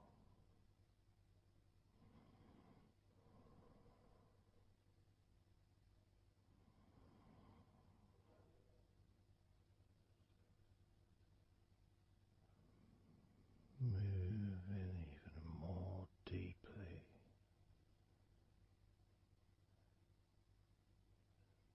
in the direction of total blissful peace. Blissful peace.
letting go.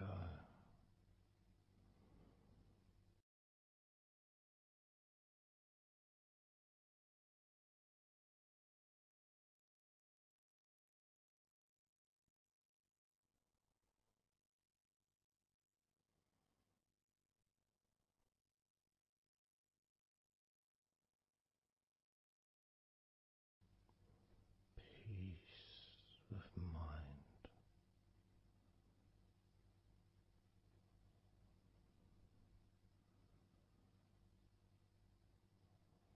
relaxed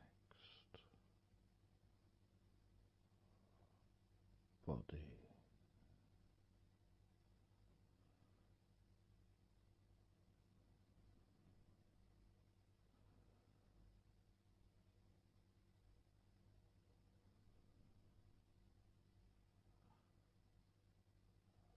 so relaxed,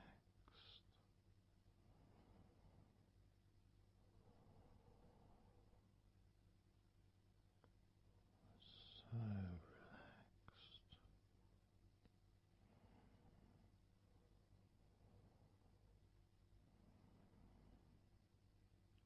relaxed.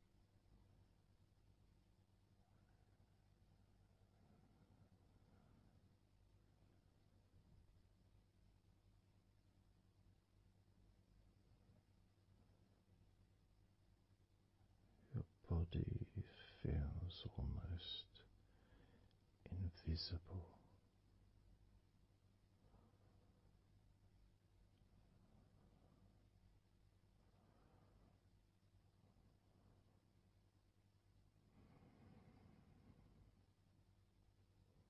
So very relaxed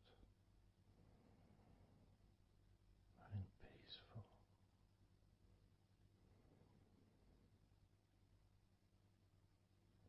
So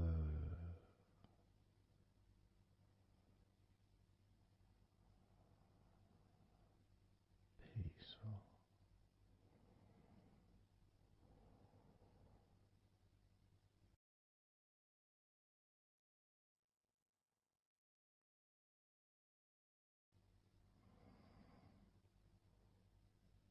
Relax.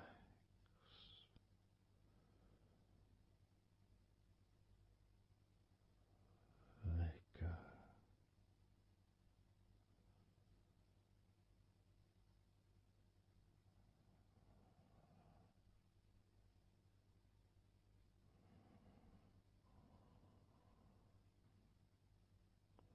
So peaceful.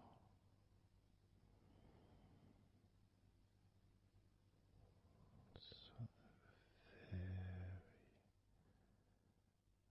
peaceful.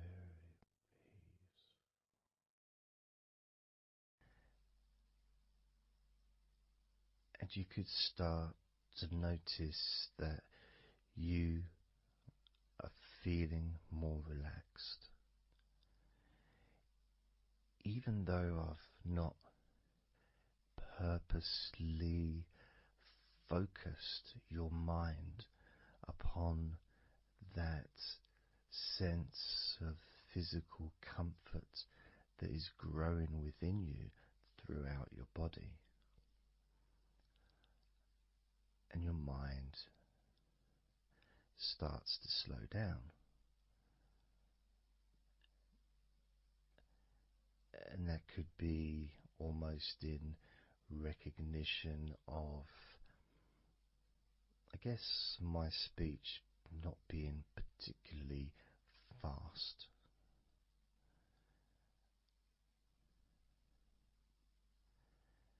And things just generally feel calmer just by listening to my voice. You give yourself an opportunity to take a break from the day, take a break from your life as it is, and to give yourself a rest, giving yourself permission to take some time off and and to allow your body to relax and allow your mind to slow down, which in turn releases the tension, any stresses that you had in your body.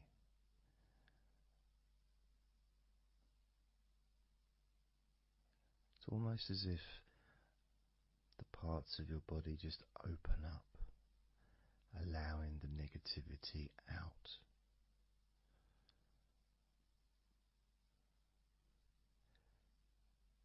And at the same time, replacing that negativity with positive, healing energy, which then fills your body up, and your mind too also starts to appreciate those feelings of increasing confidence and an almost uplifting feeling, a positive healing, an energy that spreads through your body like a wave of comfort.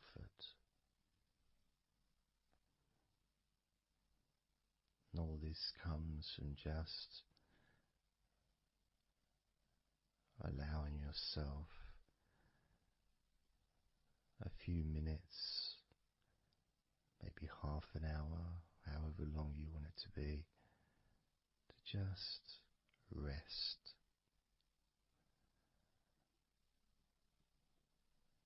and allow your mind and your body to almost reset itself to the settings of comfort and relaxation,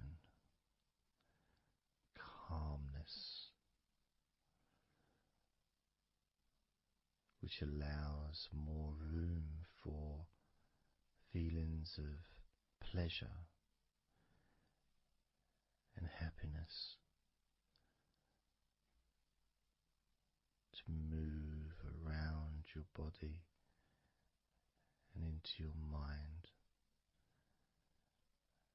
almost as if your mind and your body are sinking together, almost mirroring each other with that growing positivity and calmness. And it feels nice. It really does feel nice to know that you are the one that has allowed yourself to feel more comfort and to experience more of this deep relaxation spreading throughout your body.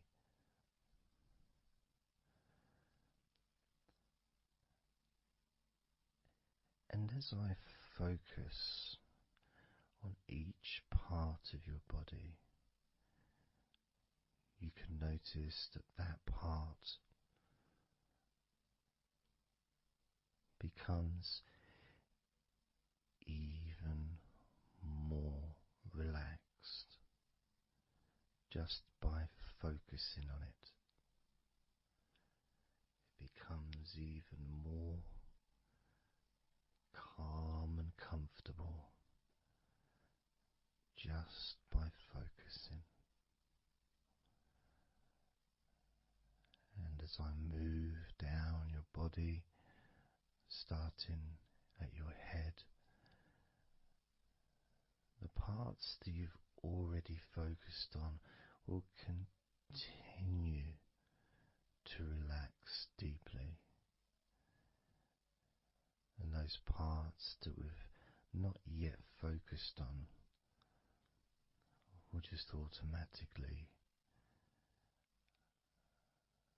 release any remaining tension in anticipation of even more comfort about to come.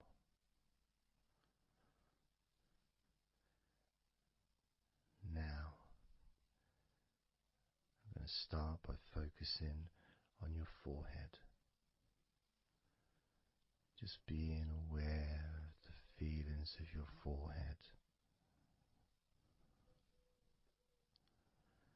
and any background sounds, like Mr. Herbert the Pigeon, can just allow you to feel even more relaxed.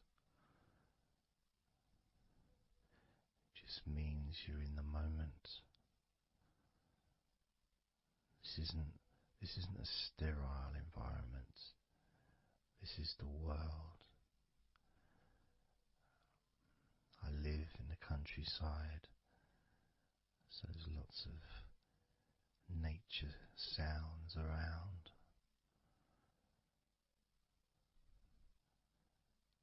So as you focus on your forehead, just notice how it becomes even more relaxed as you focus only on my voice and that part of your body.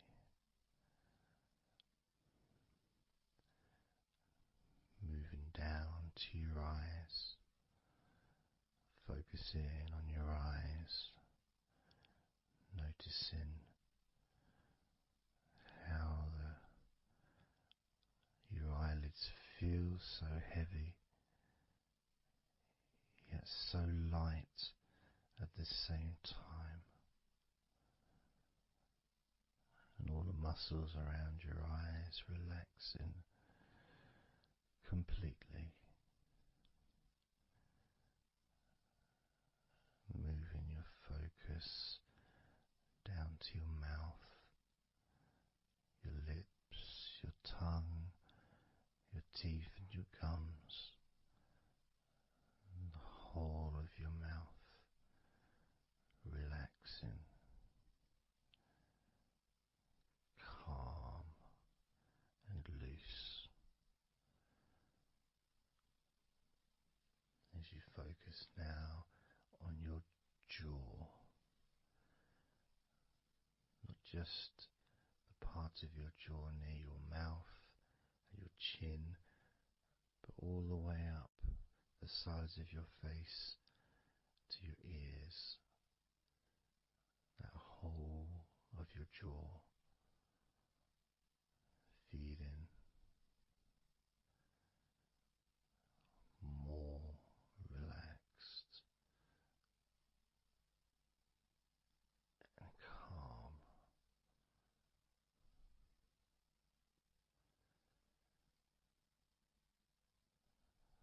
Focusing on your neck, the front of your neck and your throat, relaxing and loose and calm. The sides of your neck, the right and left side of your neck, relaxed and loose and calm.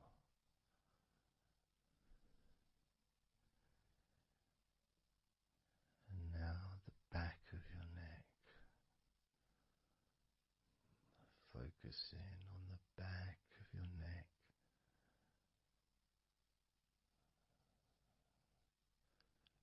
letting go of any tension that may have been there before, and enjoying that sense of increasing comfort and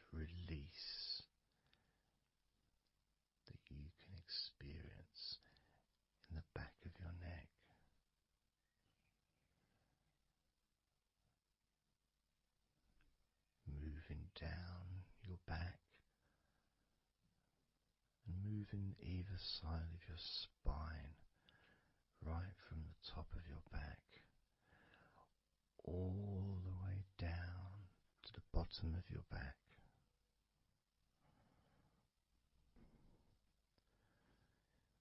Down to your lower back,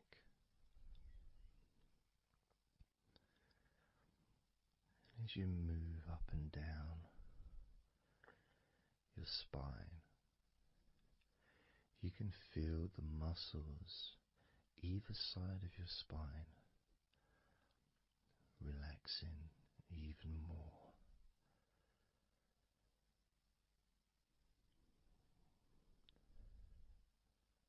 And as those muscles relax, that sense of comfort starts to spread outwards from your spine into both sides of your back. The top of your back, the middle and your lower back. And as you scan gently and slowly up and down your back, as the muscles in the top of your back relax and become looser, the muscles in the middle of your back also seem to just almost divide from each other, separating and almost melting.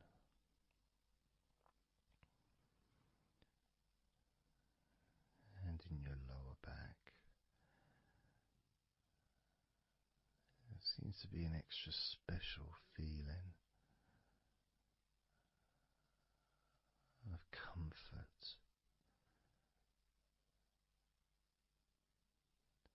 that spreads into your hips, so down your lower back and into your hips, into the area where your coccyx are, and into your buttocks, and all those muscles that spread from your lower back into your hip area start to melt, start to really let go.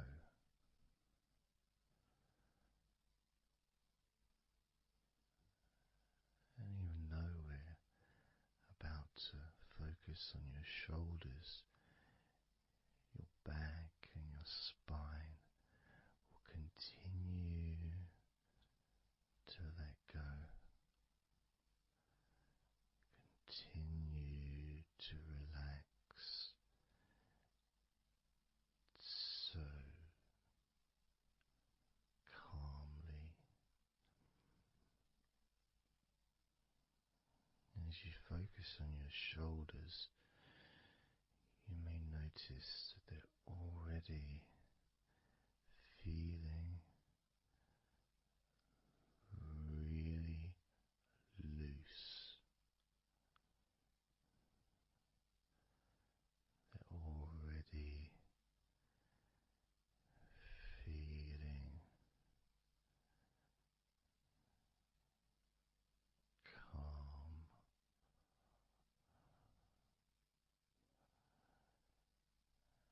and that feeling of those muscles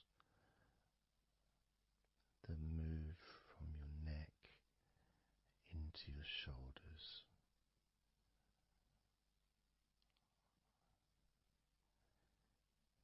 Feel so soft and gentle, so smooth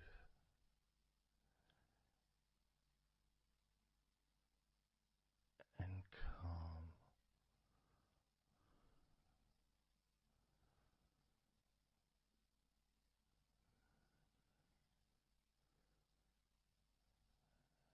feeling in your shoulders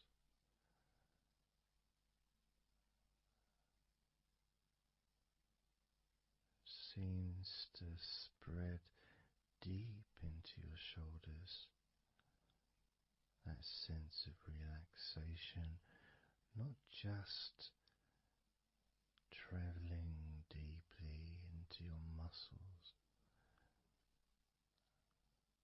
but also relaxing the bones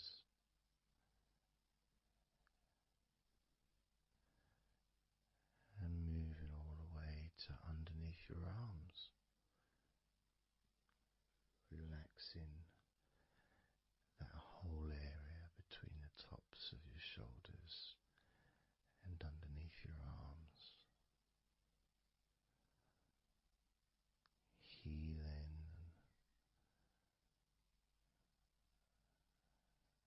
You feel so relaxed and comfortable in your shoulders, which sends that deep healing message into your arms.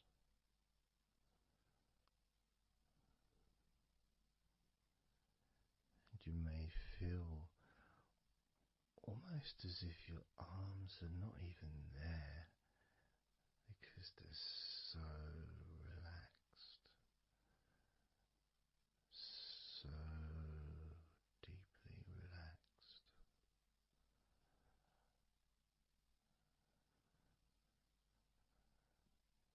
so, so calm.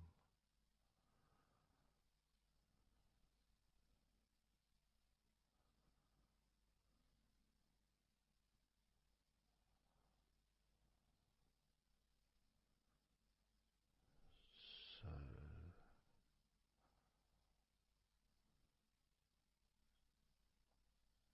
loose,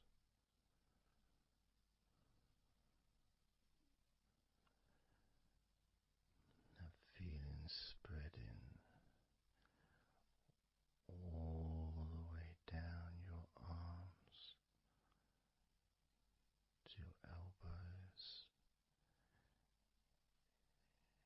including your elbows.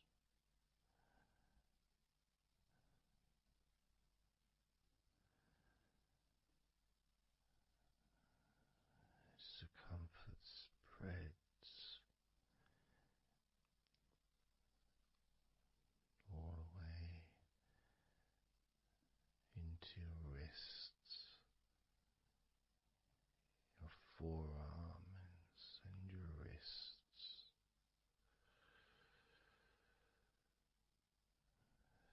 feeling so heavy, yet at the same time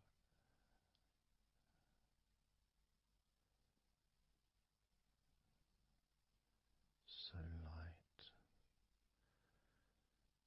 and gentle.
seems to feel so familiar when your hands relax deeply.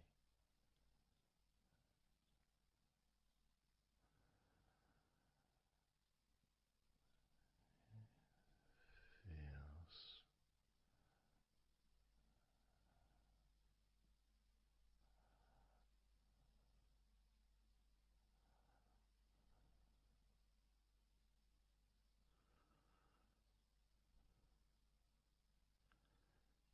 your fingers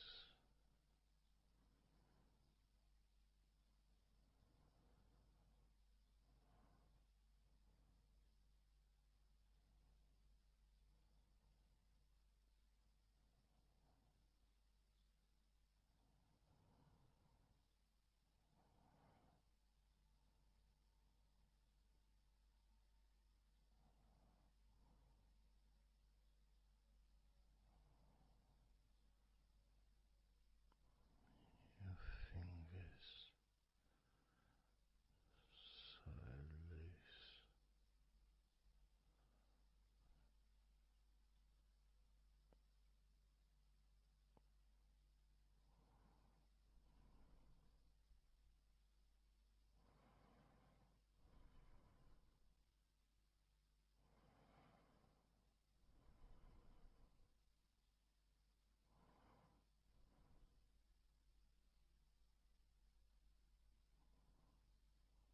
your fingertips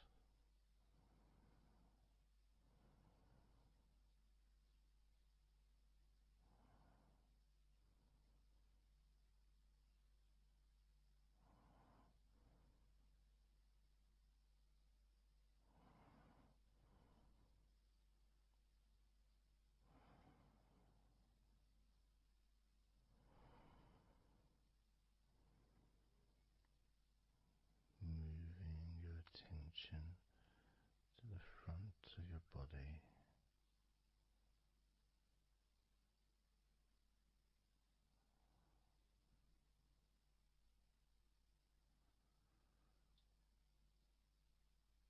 so comfortable,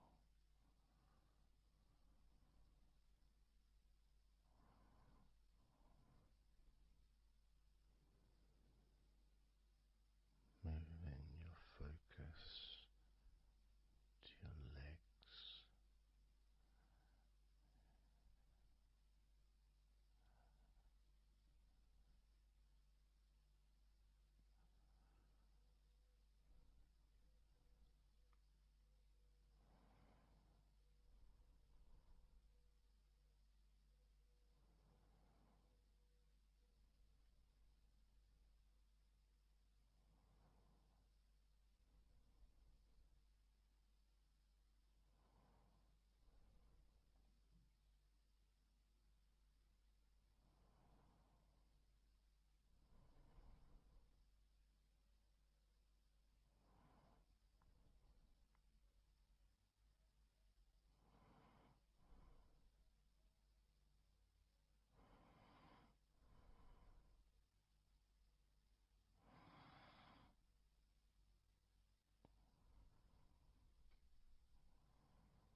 all those muscles in your thighs,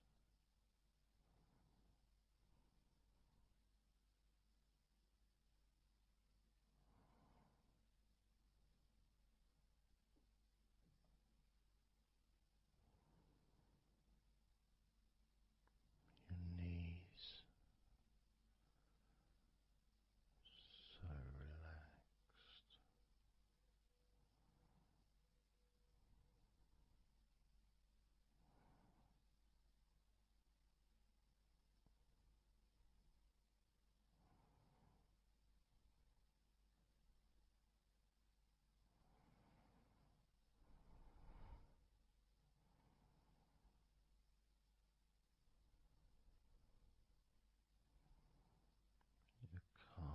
muscles and your shins completely relaxed.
And the feeling in your feet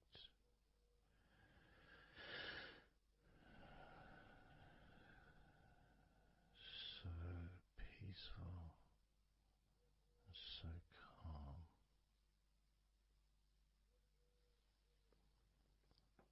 so peaceful,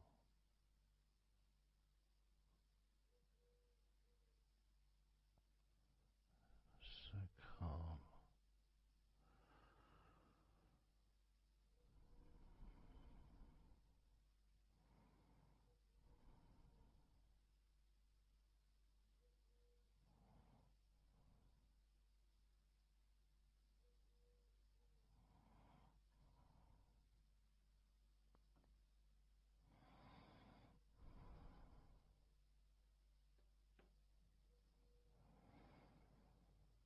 so peaceful, so calm, so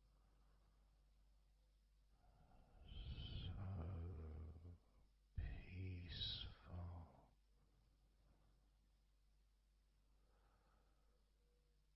so relaxing,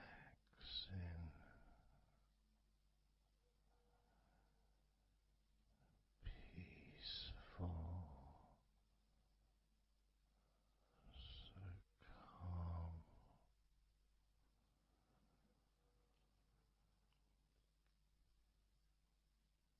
allowing that deep relaxation to spread to your chest and your stomach. So relaxed,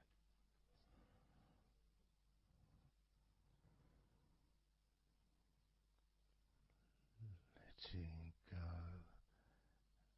of everything.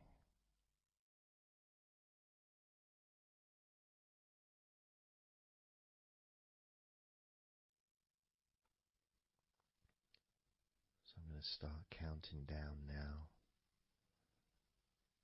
from 20 down to 1.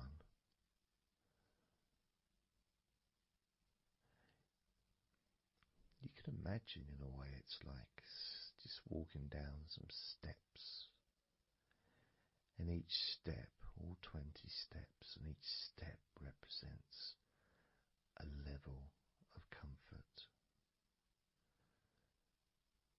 Each step represents a deepening of that comfort.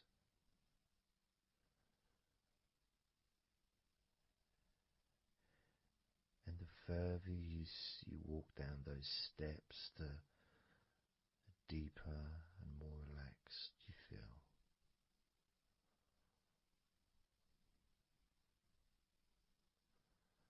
So, starting with number 20.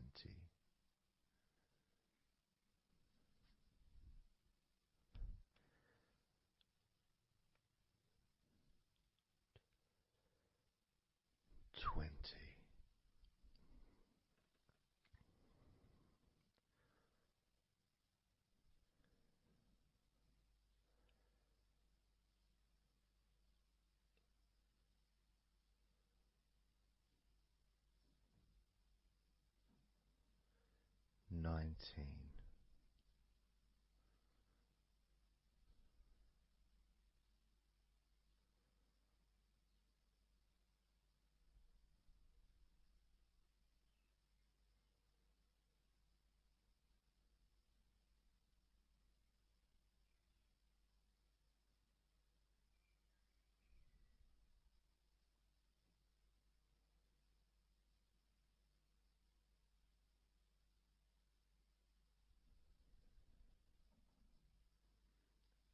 18.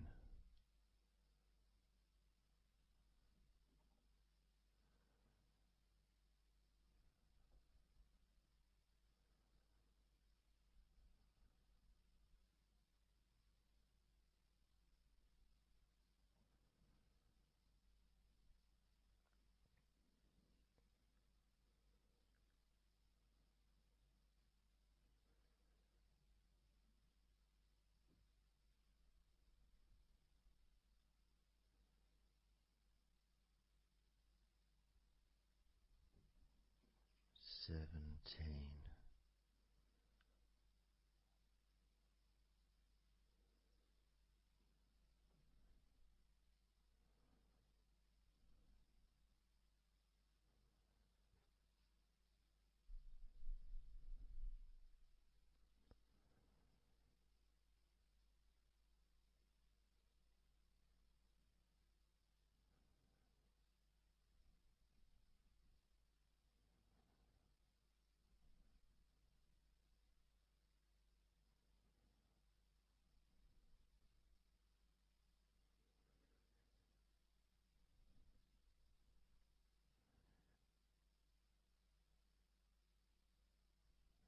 16.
15.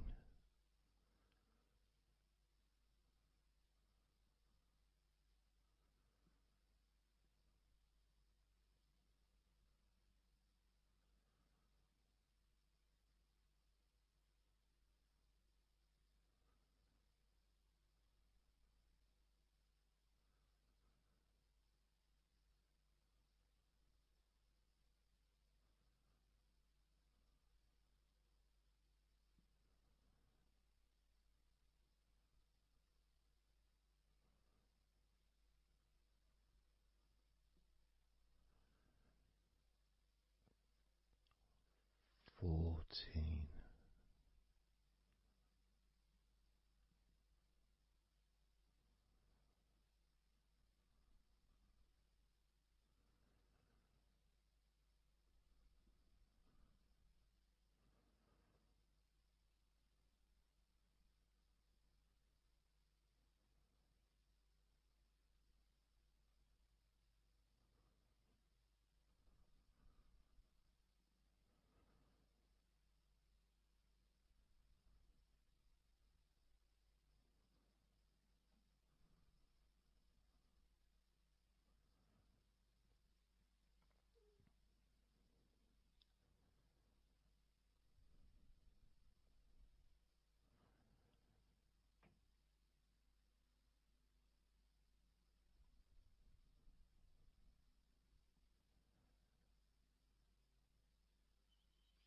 13.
12.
as you focus on your eyes,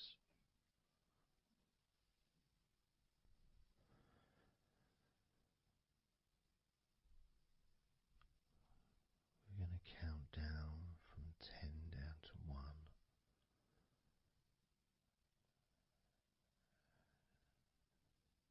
Focus in just on your eyes,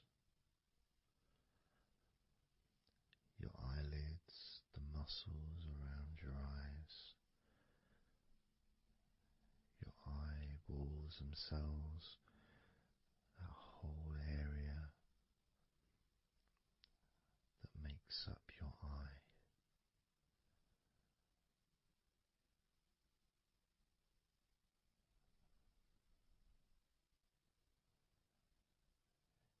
And as we count down from 10 down to 1, whilst focusing on your eyes,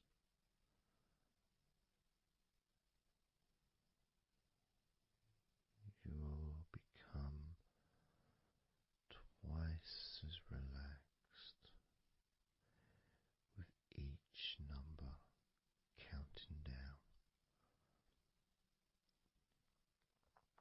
and you may find that all you want to do is just drift off to sleep. And if that's what you want, then just allow yourself to do that.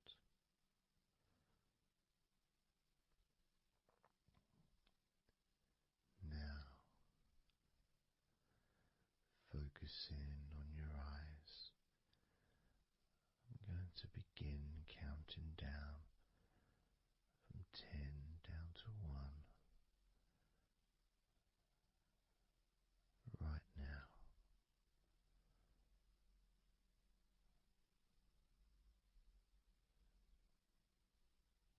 10,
One.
So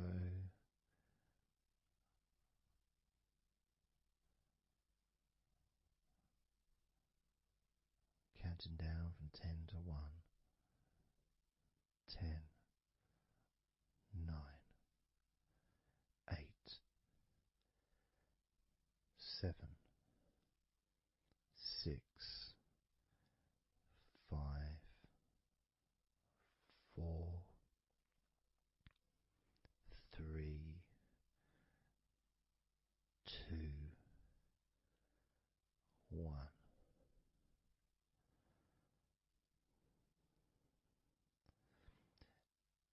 And maybe that was a bit too quick in order to relax.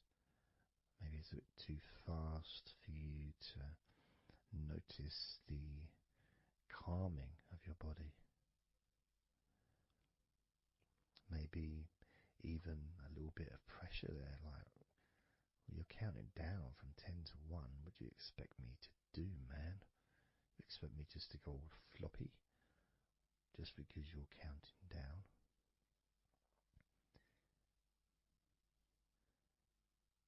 We could try it again, but this time I'll go a bit slower. This time, as you focus on the whole of your body before we focus on your legs, just notice how your body does start to feel more relaxed with every number that I count down. 10,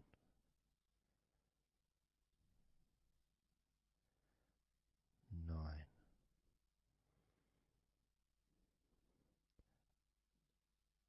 8,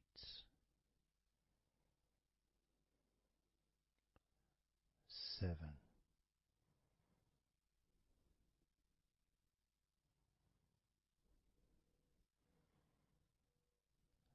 6,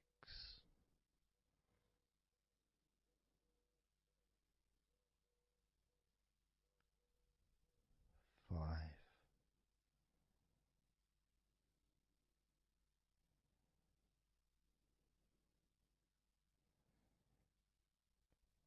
4,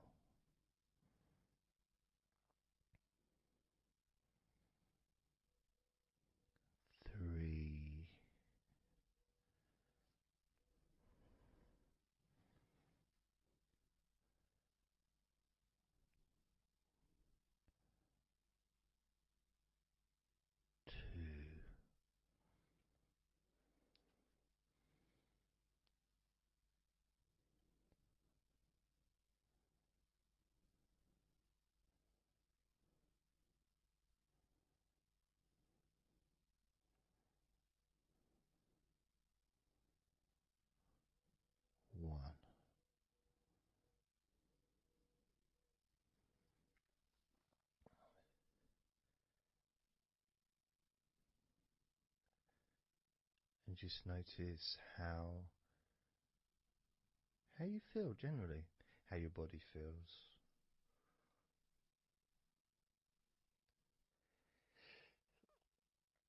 It's not necessarily even about counting down from 10 to 1. It's that space that you have, that space between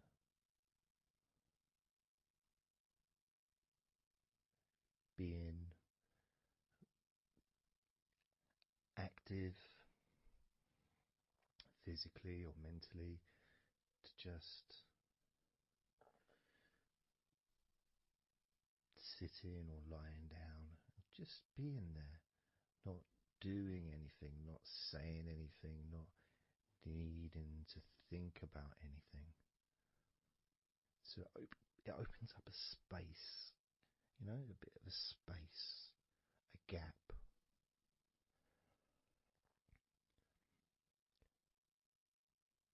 And the more I count down from 10 to 1, the bigger that gap becomes.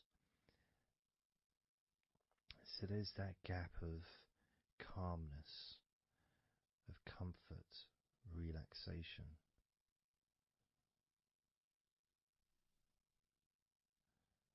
It's a nice feeling.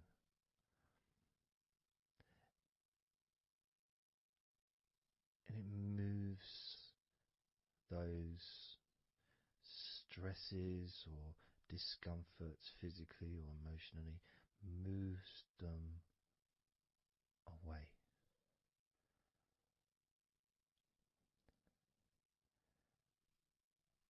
Allows you to just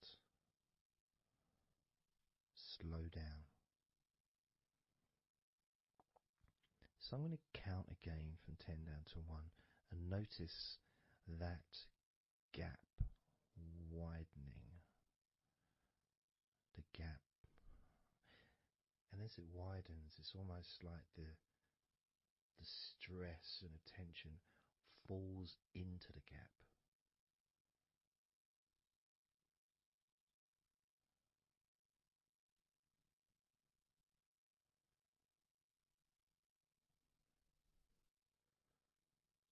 And gives you that distance, that space. Now, 10, 9,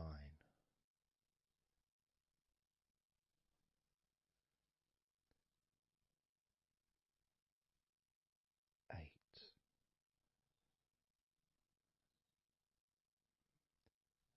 7,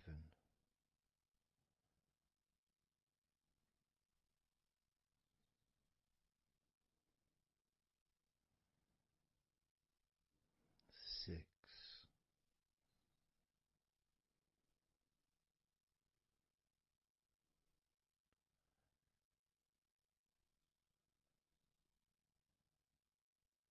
5, 4,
does your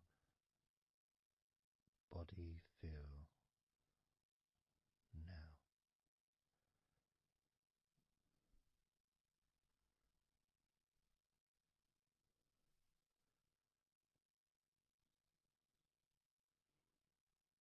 Can you notice that you're feeling calmer?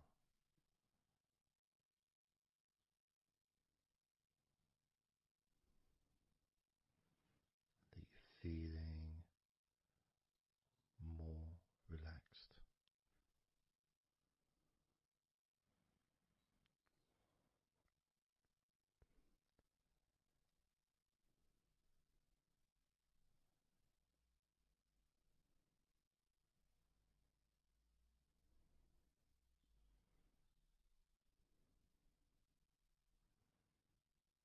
As we now focus on your legs, just your legs.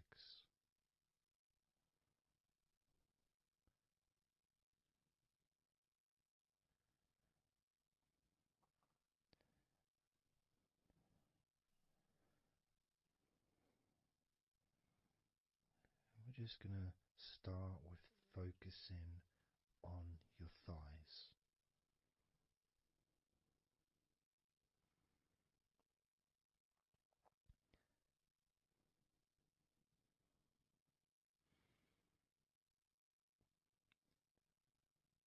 Of course, it's not the most exciting thing to be doing because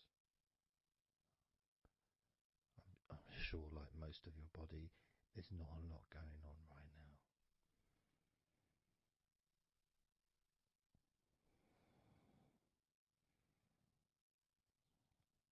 Just focusing on the whole of your thighs,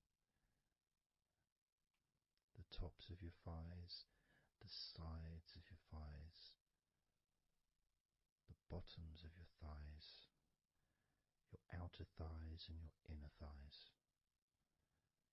Basically, the whole of your thigh that leads into your hip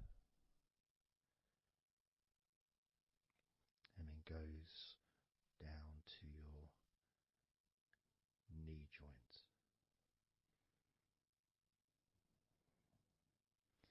Now, this is a big area.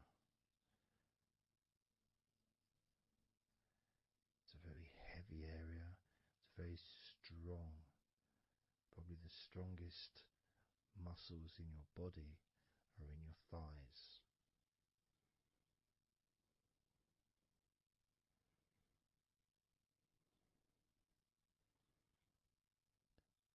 But I don't think we perhaps give enough attention to our thighs.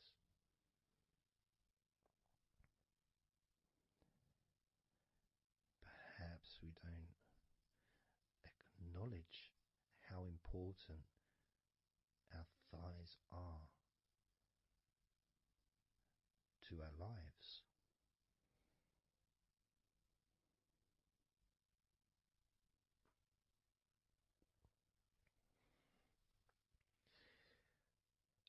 How much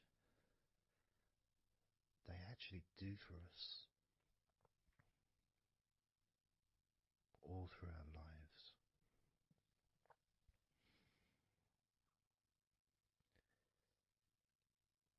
And it may sound really weird, but I think that all of our body parts, especially our thighs, need some TLC. A bit of love shown, a bit of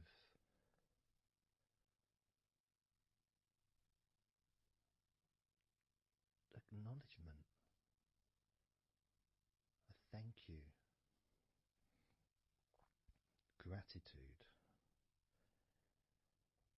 for what our thighs do for us.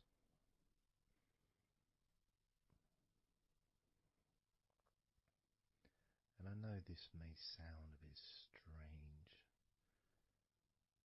Maybe you think, why am I? Surely I should be out in the garden hugging a tree or something. Well, set a microphone up on a tree.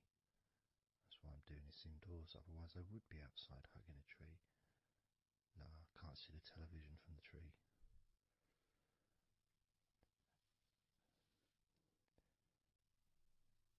If you move down to your knees, again, such an important part. And I think we don't necessarily, I'll speak for myself here, I don't necessarily appreciate all that my knees do for me until I have a problem with my knee. So occasionally if maybe I bash it or it's aching for some reason, it's then that I realise how much it does. You know, the benefit of being able to use my legs without any kind of physical discomfort is a beautiful thing that's possibly not appreciated until it's temporarily removed, you know, that comfort. But as you focus on your knees, regardless of how your knees feel,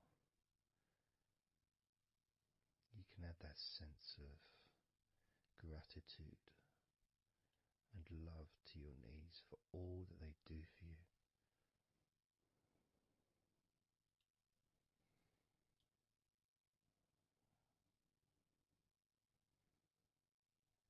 And you can still have that attention on your thighs, and maybe notice how your thighs feel.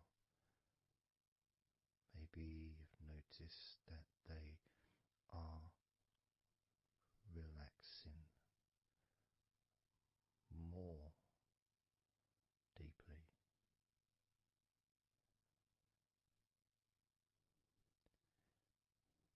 As you focus now on the bottoms of your legs, your shins and your calf muscles, and the bones between your knees and your feet, incorporating, of course, your ankles. So important.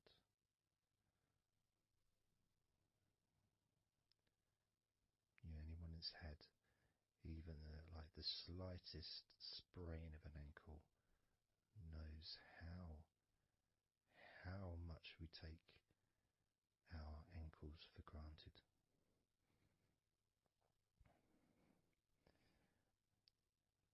And it's kind of strange in a way when you think that,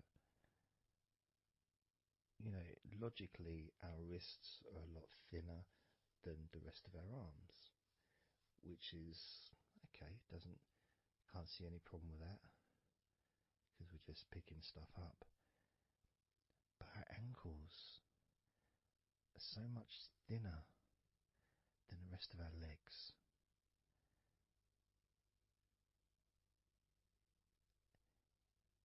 And from a physics perspective, or logical even, it doesn't really make sense that all this weight would ultimately be resting on your ankles, then leading to your feet. That thin area, thin bone, yet it does so much great work. Supports us, supports our body for a lifetime. Helps us to balance, helps you to get around and be mobile.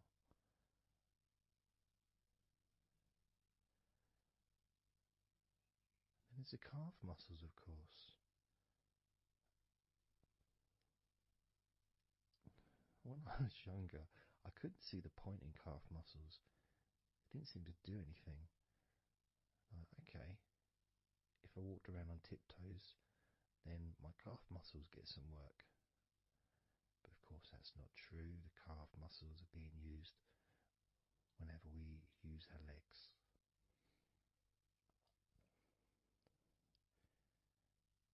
And your shins, there to protect your lower legs, shaped in a way almost as a protector for the bone.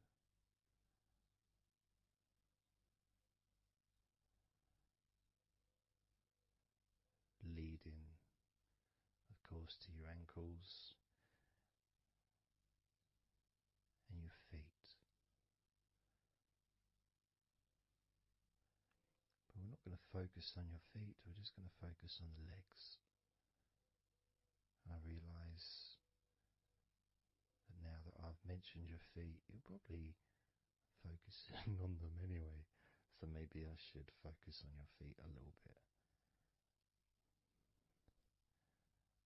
You can have them in your awareness, the same as you have your thighs in your awareness, even though we haven't been focusing on your thighs for a few minutes. We've been focusing on your ankles.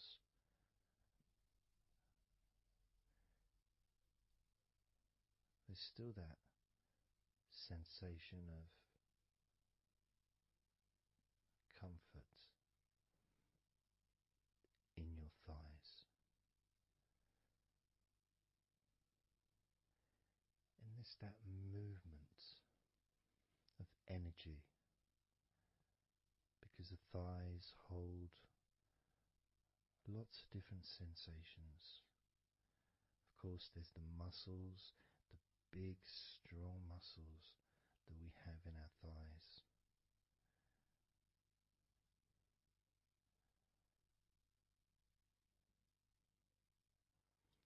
But the skin on the outside of the thighs, as in the outside of all of our body, can be very sensitive.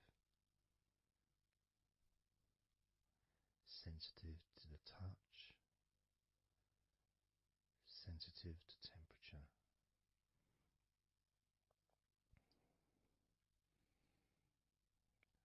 And inside your thighs, the bones, there's the muscle, there's the blood vessels, the arteries. So all this stuff is inside your thighs. And I guess sometimes it'd be nice if you could actually put your fingers inside your thighs and massage.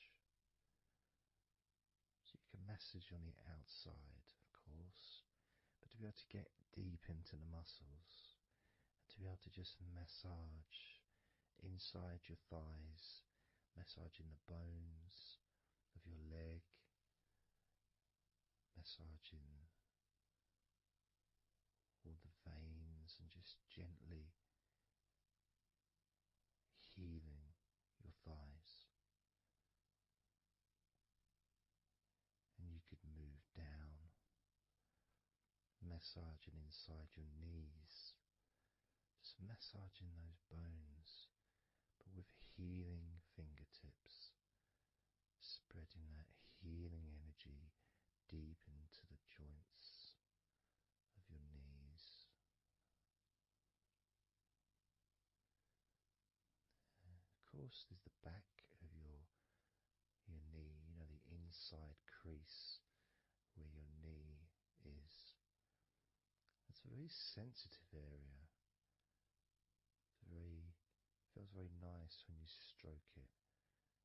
That might be because it's an area that's not really touched very often. It's almost like a hidden part, that crease in your legs. It's almost like a part that has a sensitivity which is a little bit different.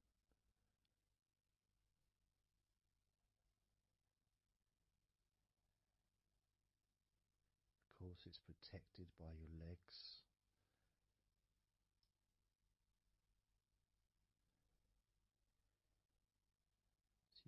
imagine putting your fingers into that crease in your legs.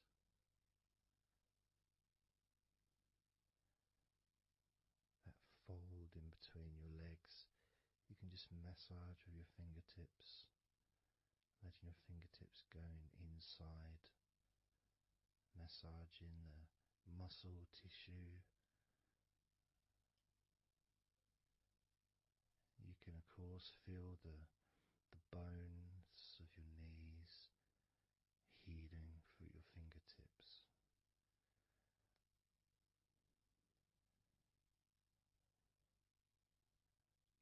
And then as you go down to your calf muscles, now that's a part I'd like to be able to really put my fingertips deep inside my calf muscles, massaging every single tissue of that muscle, healing every part.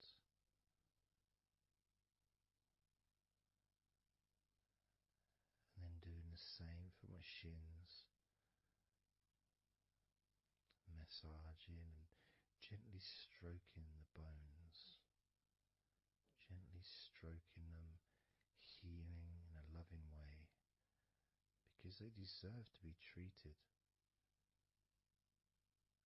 as the precious bones that they are, because our legs are so precious, as in all the other parts of our body. They're more precious than any jewel on the planet.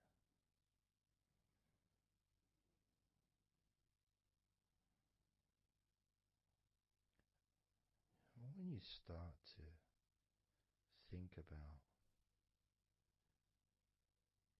your legs in this way,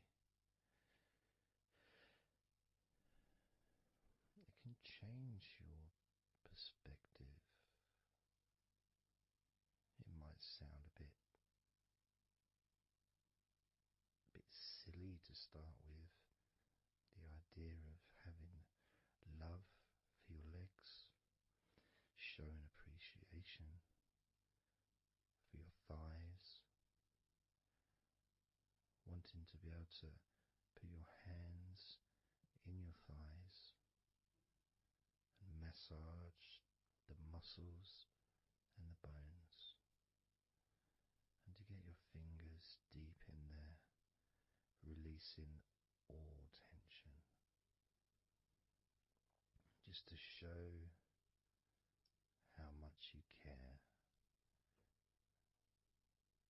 about your legs, how much you care for what your legs do for you regularly. Your knees, your calves, your ankles, the strength of your ankles, considering how thin they are compared to the rest of your legs, especially your thighs. Yet they're so strong, so flexible, absolutely amazing things. Your ankles are truly a gift because of what they do for you.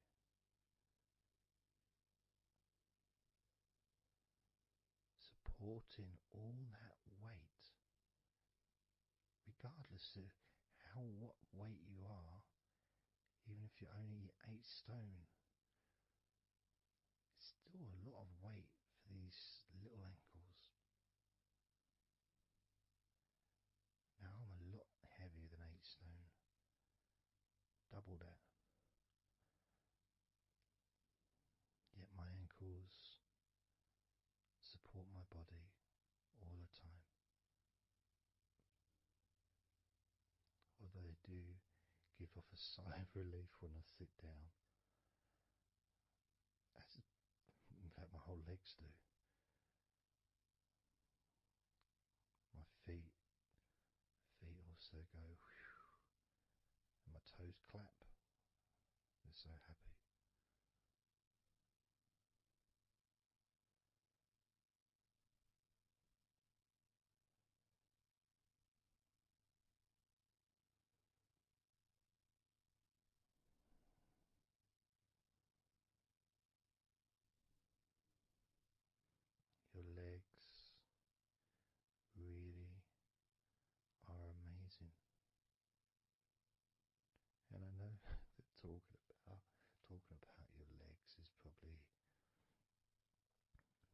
possibly among the most boring things you've ever heard anyone say, possibly. But boring or not, everything I said is true. Your legs are amazing.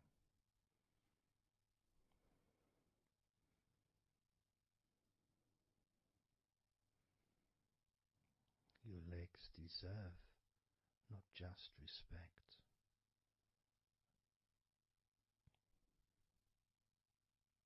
they deserve to relax deeply.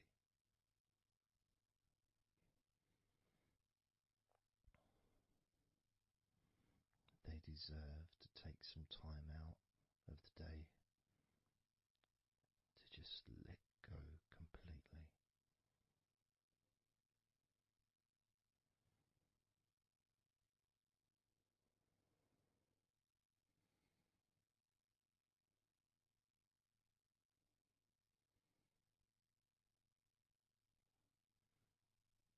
Your legs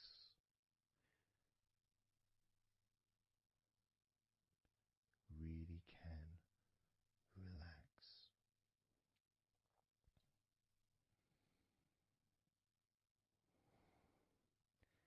And because the legs are such a very important part of your body, when you relax your legs, the rest of your body also naturally follows in that journey of comfort.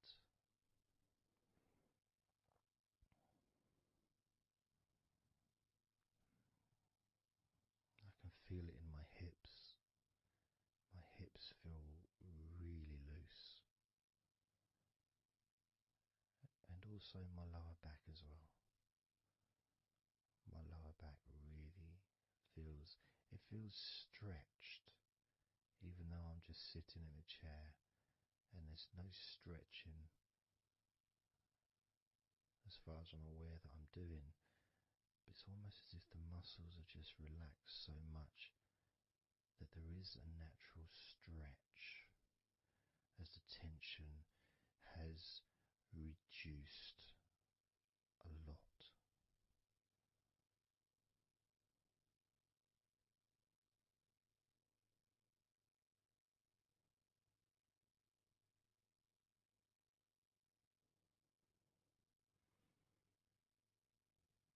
And I'm now going to count down from 10 down to 1. And you can continue to feel wonderfully relaxed. 10, 9, 8, 7, 6, 5, 4, 3, 2, 1.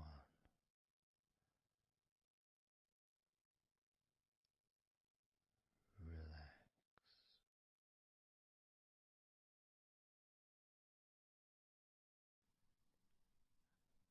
So I'm just going to count down from 5 down to 1.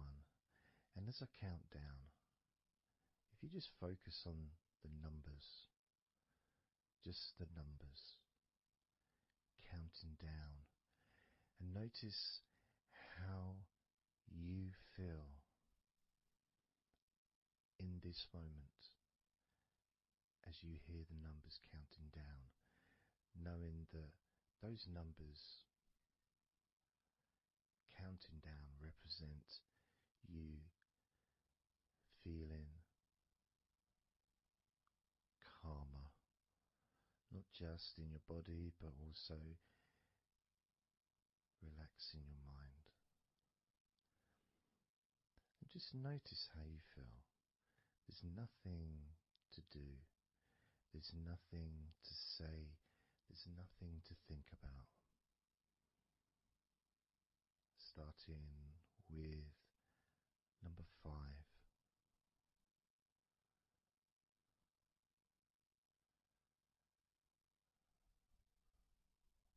4.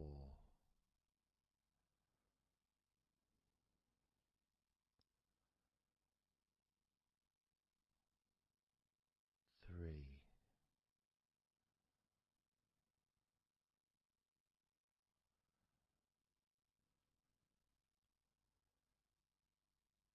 2.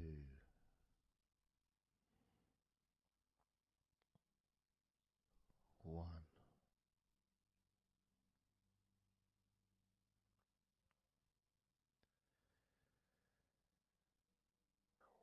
As you notice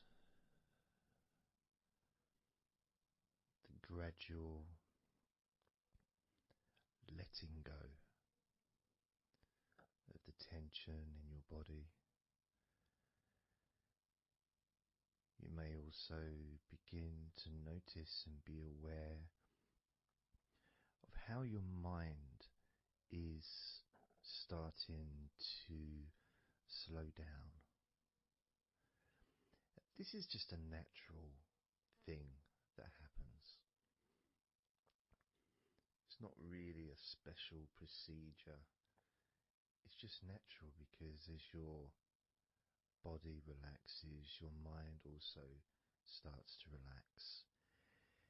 And the more your mind relaxes, the more your body relaxes. It's just a continuous circle of relaxation.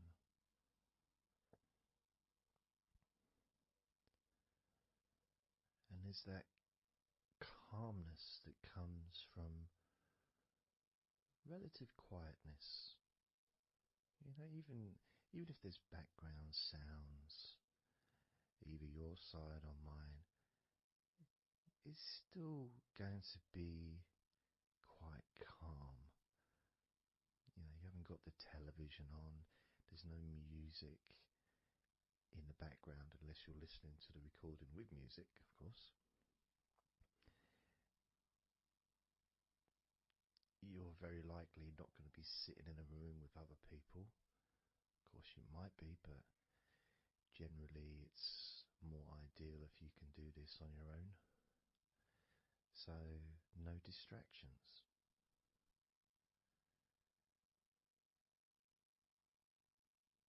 And when you stop thinking about stuff,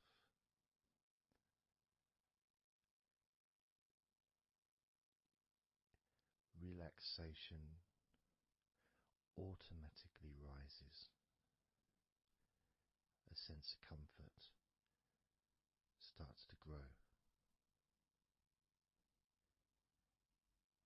And without trying to build it up into something fantastical or something magical, this is just a natural process. Something that's easy to accomplish. In fact, it's almost, the sense of relaxing completely happens really when you put no effort into it.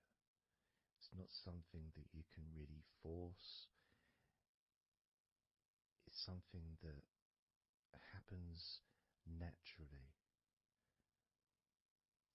And part of the process of this recording and others is simply to allow you to take advantage of this space, this time,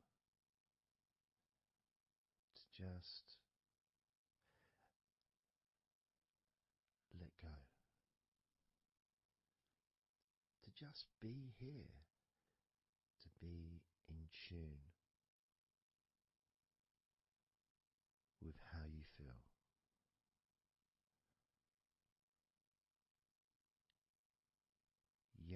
with the intention of wanting to relax deeply and maybe even to fall asleep, depending on what it is that you wish for yourself in this moment.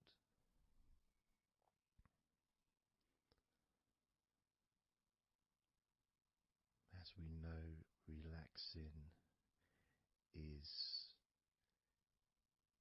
the majority of the process of falling asleep. The actual falling asleep part is the tiny bit at the end. The deeper relaxed you become, the easier you find yourself drifting.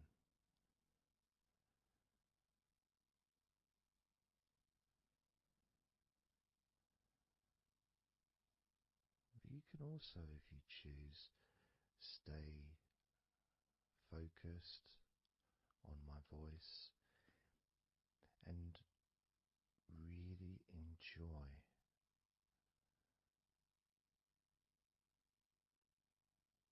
the process of gradually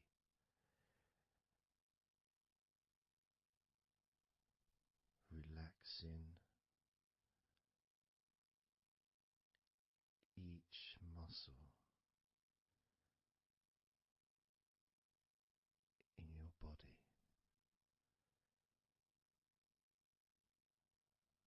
effortlessly,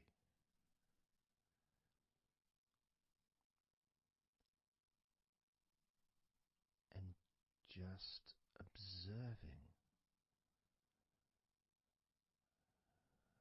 the sensation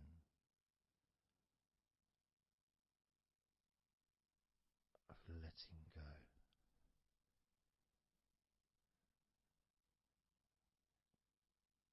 completely.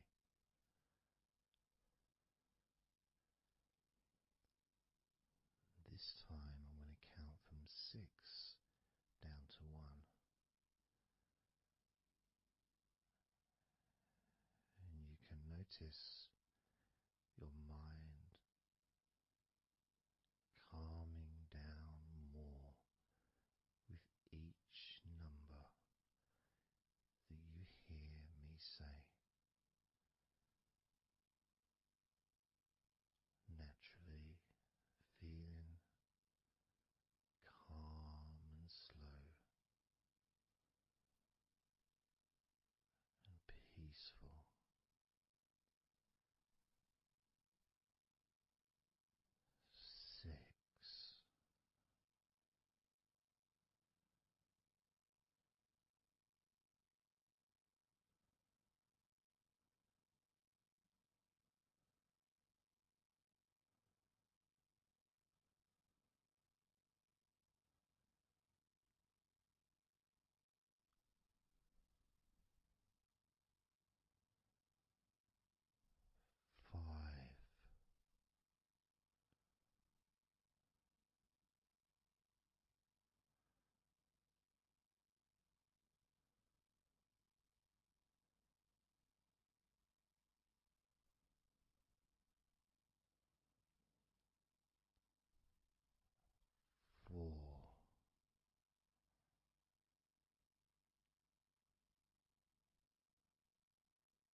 some stubborn thoughts that,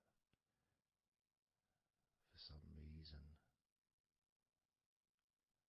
perhaps need your attention.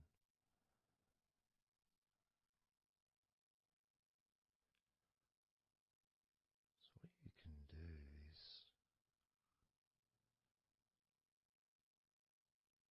send love to those thoughts. Sprinkle those thoughts with love, like little petals from a flower. Just sprinkle it over them. Petals filled with love towards those thoughts, to let those thoughts know that you're not abandoning them. You just need them, you require them to just calm down, slow down, quiet down for now.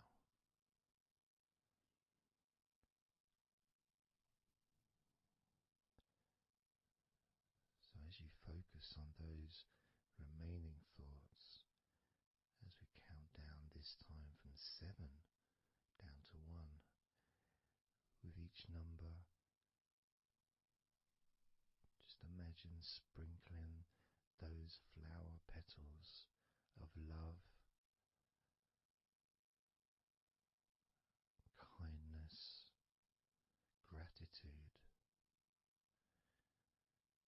over those thoughts, which will allow them to just melt away and relax deeply with every number.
notice how relaxed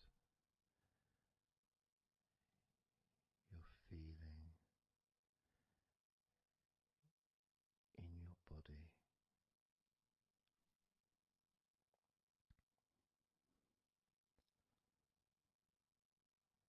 We're going to focus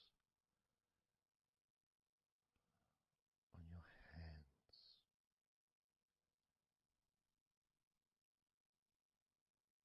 because the more relaxed your hands are, the more relaxed your body and mind are.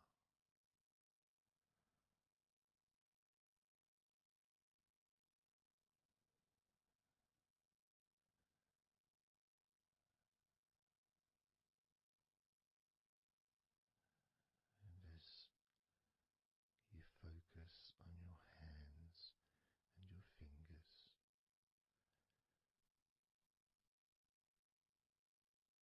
there's nothing needed to be done. There's no clenching of fists or tensing the fingers or anything like that.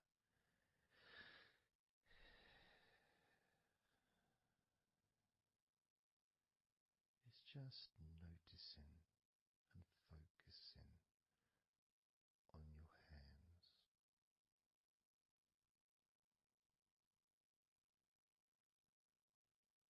noticing how they feel,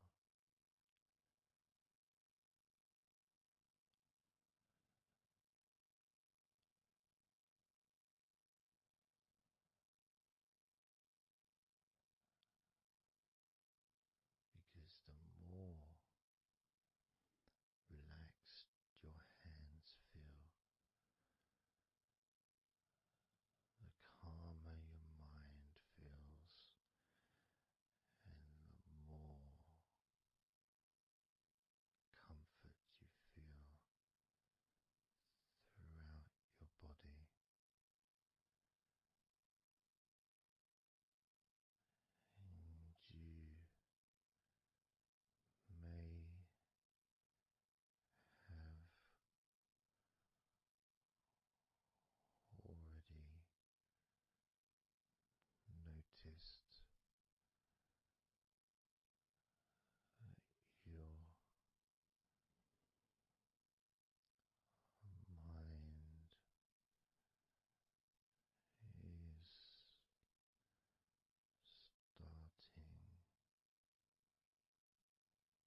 being here now.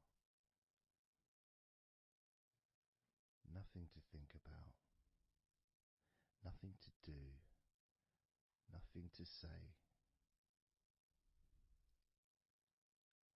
and everything just feels calmer. And this is your natural state of being. This is how you just normally feel when you take away all of that other stuff that we add. Things like stress and worrying and overthinking and anxiety, tension, just generally thinking about stuff. When you take that away, which is what we're doing now,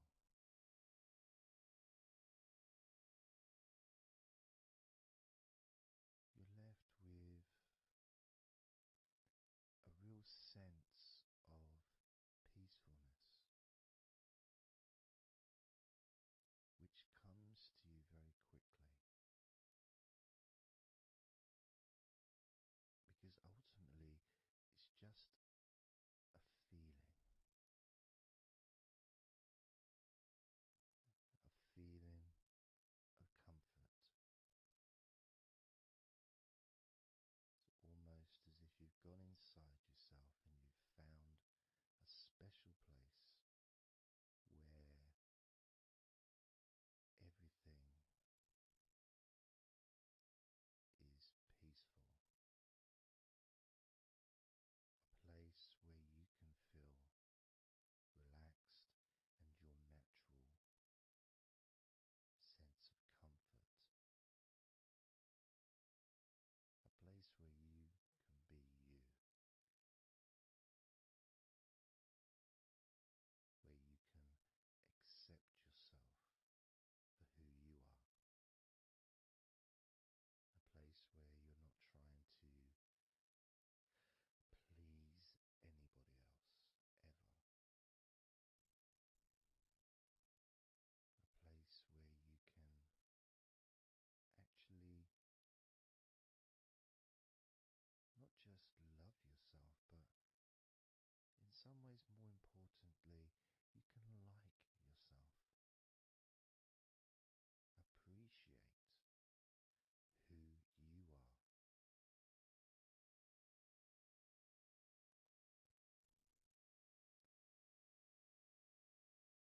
That sense of gratitude is in the air all around you.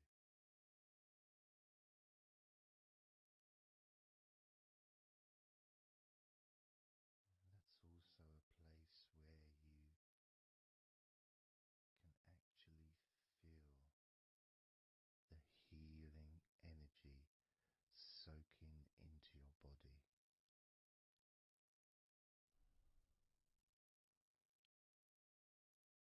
Healing energy soaking into your body. And that healing energy spreads through your veins, traveling to each and every single part of your body.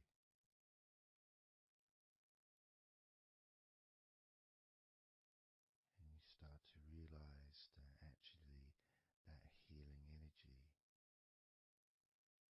has not just entered into your brain, it's become part of your brain. And that spinal fluid is now mixed with healing energy.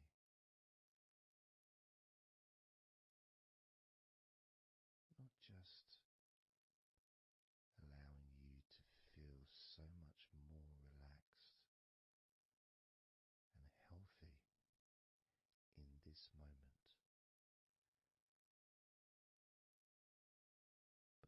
also you start to realize that actually what's happening now with that healing, relaxing energy spreading through your body is actually changing your life.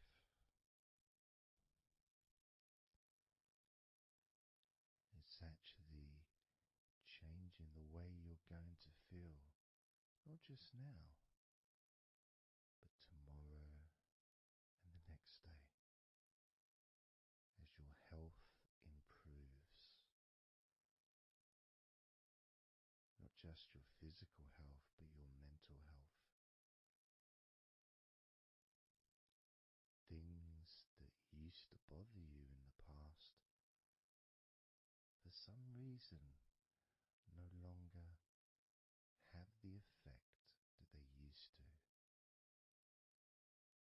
because something has changed deep within you.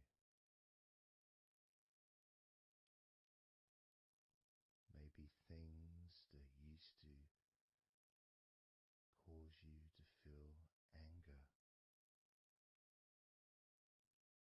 no longer have that power to control you the way they seemed to be able to before.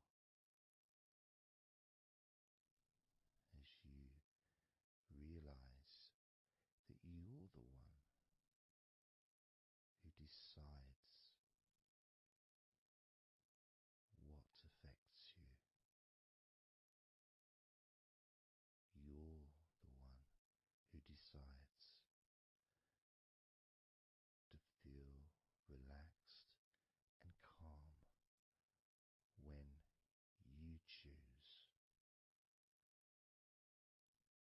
to enjoy noticing these natural developments of healing continuing to grow and improve your life day by day.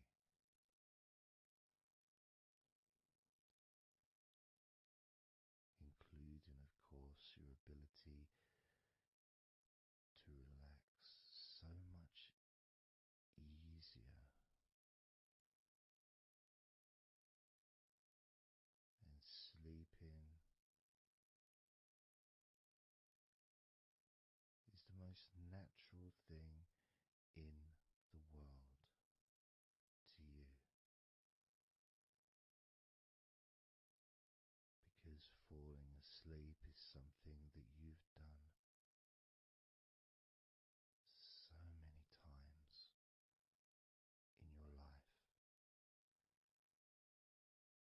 and you know that you were born, as we all were, with the ability to fall asleep naturally. We were born with that ability to just drift off into a deep, healing sleep.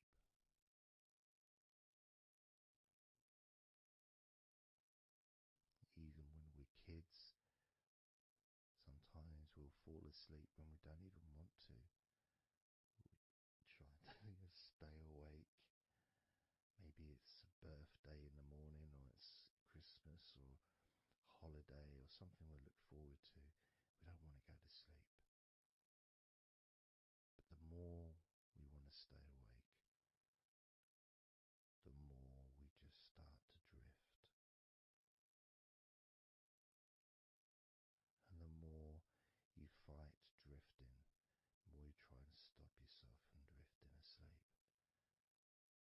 the deeper and stronger that drifting becomes.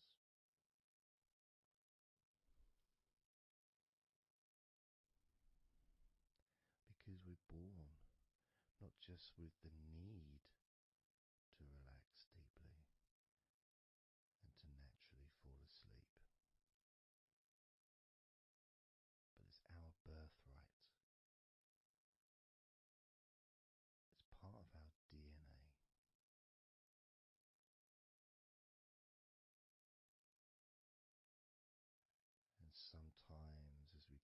older in life, perhaps at times we have forgotten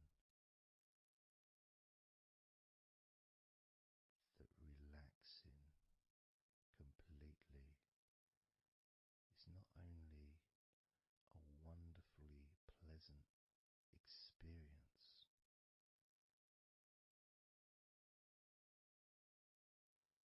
it's also really easy.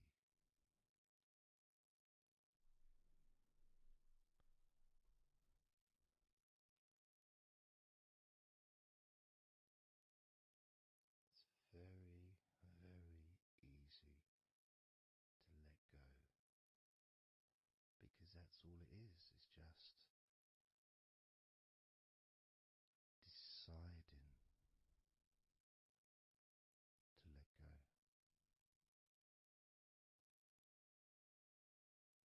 And when you press the play button on my recordings, you have given permission for my voice to relax you. When you press that play button, you have given me permission for my words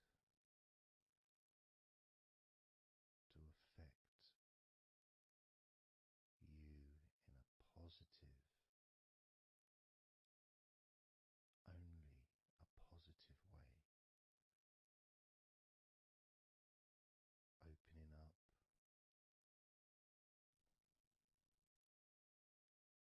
your mind to useful and healing suggestions that can have such an amazing effect on how you feel right now, as well as those changes that continue long after the recording ends, those changes within you that continue to flourish and grow, transforming your life in a positive, beautiful way, allowing you to move forward in your life in the direction that you choose for yourself.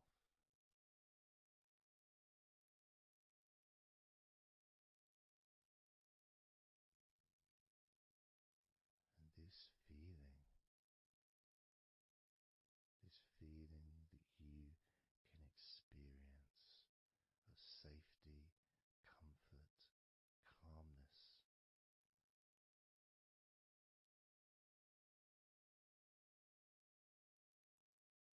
just feels so nice.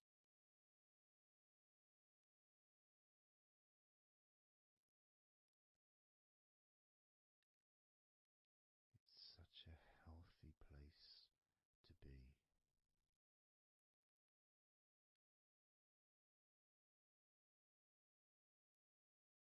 And that positivity grows within you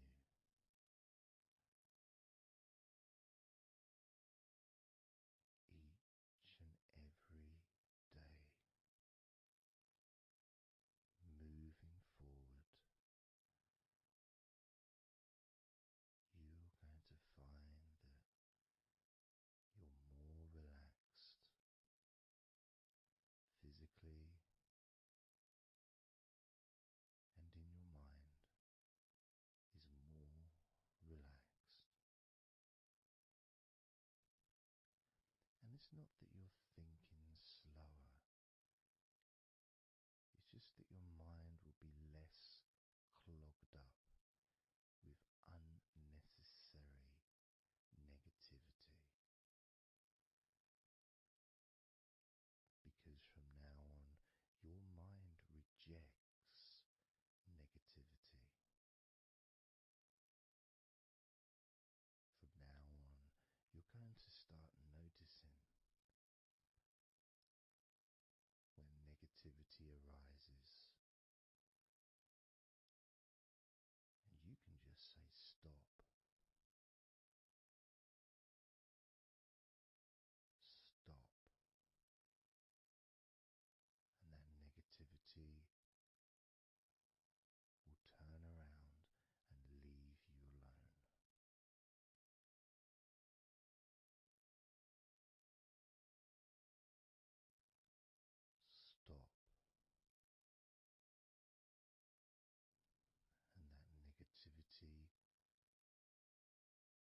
person that has done this.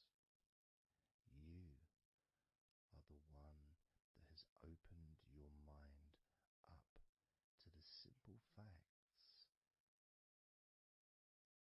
that you can feel more relaxed in your body and in your mind.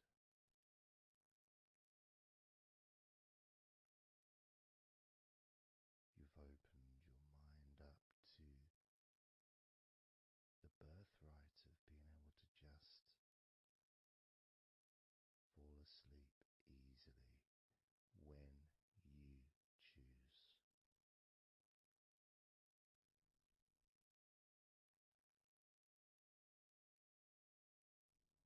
And that's a nice feeling, don't you think?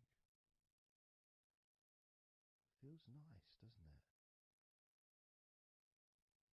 To feel calm with all that healing energy spreading through your body and your mind.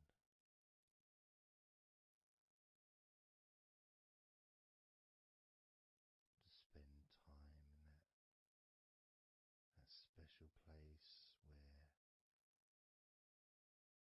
negativity can no longer enter.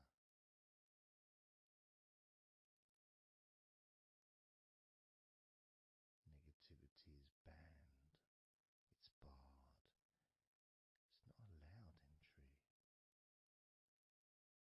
It doesn't deserve to be here, doesn't belong here. Negativity has no place in your life.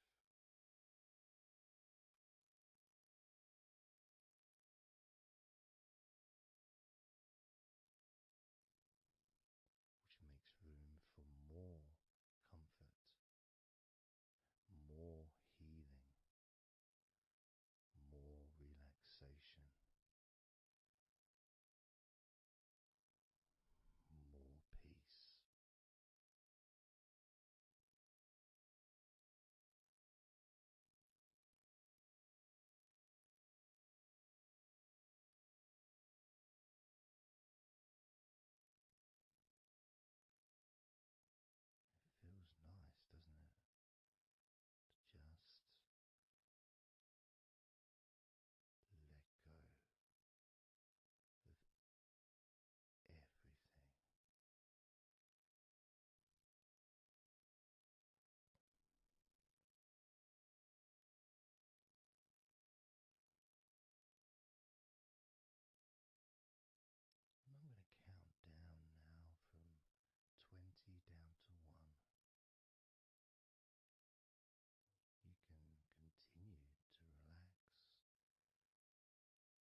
yourself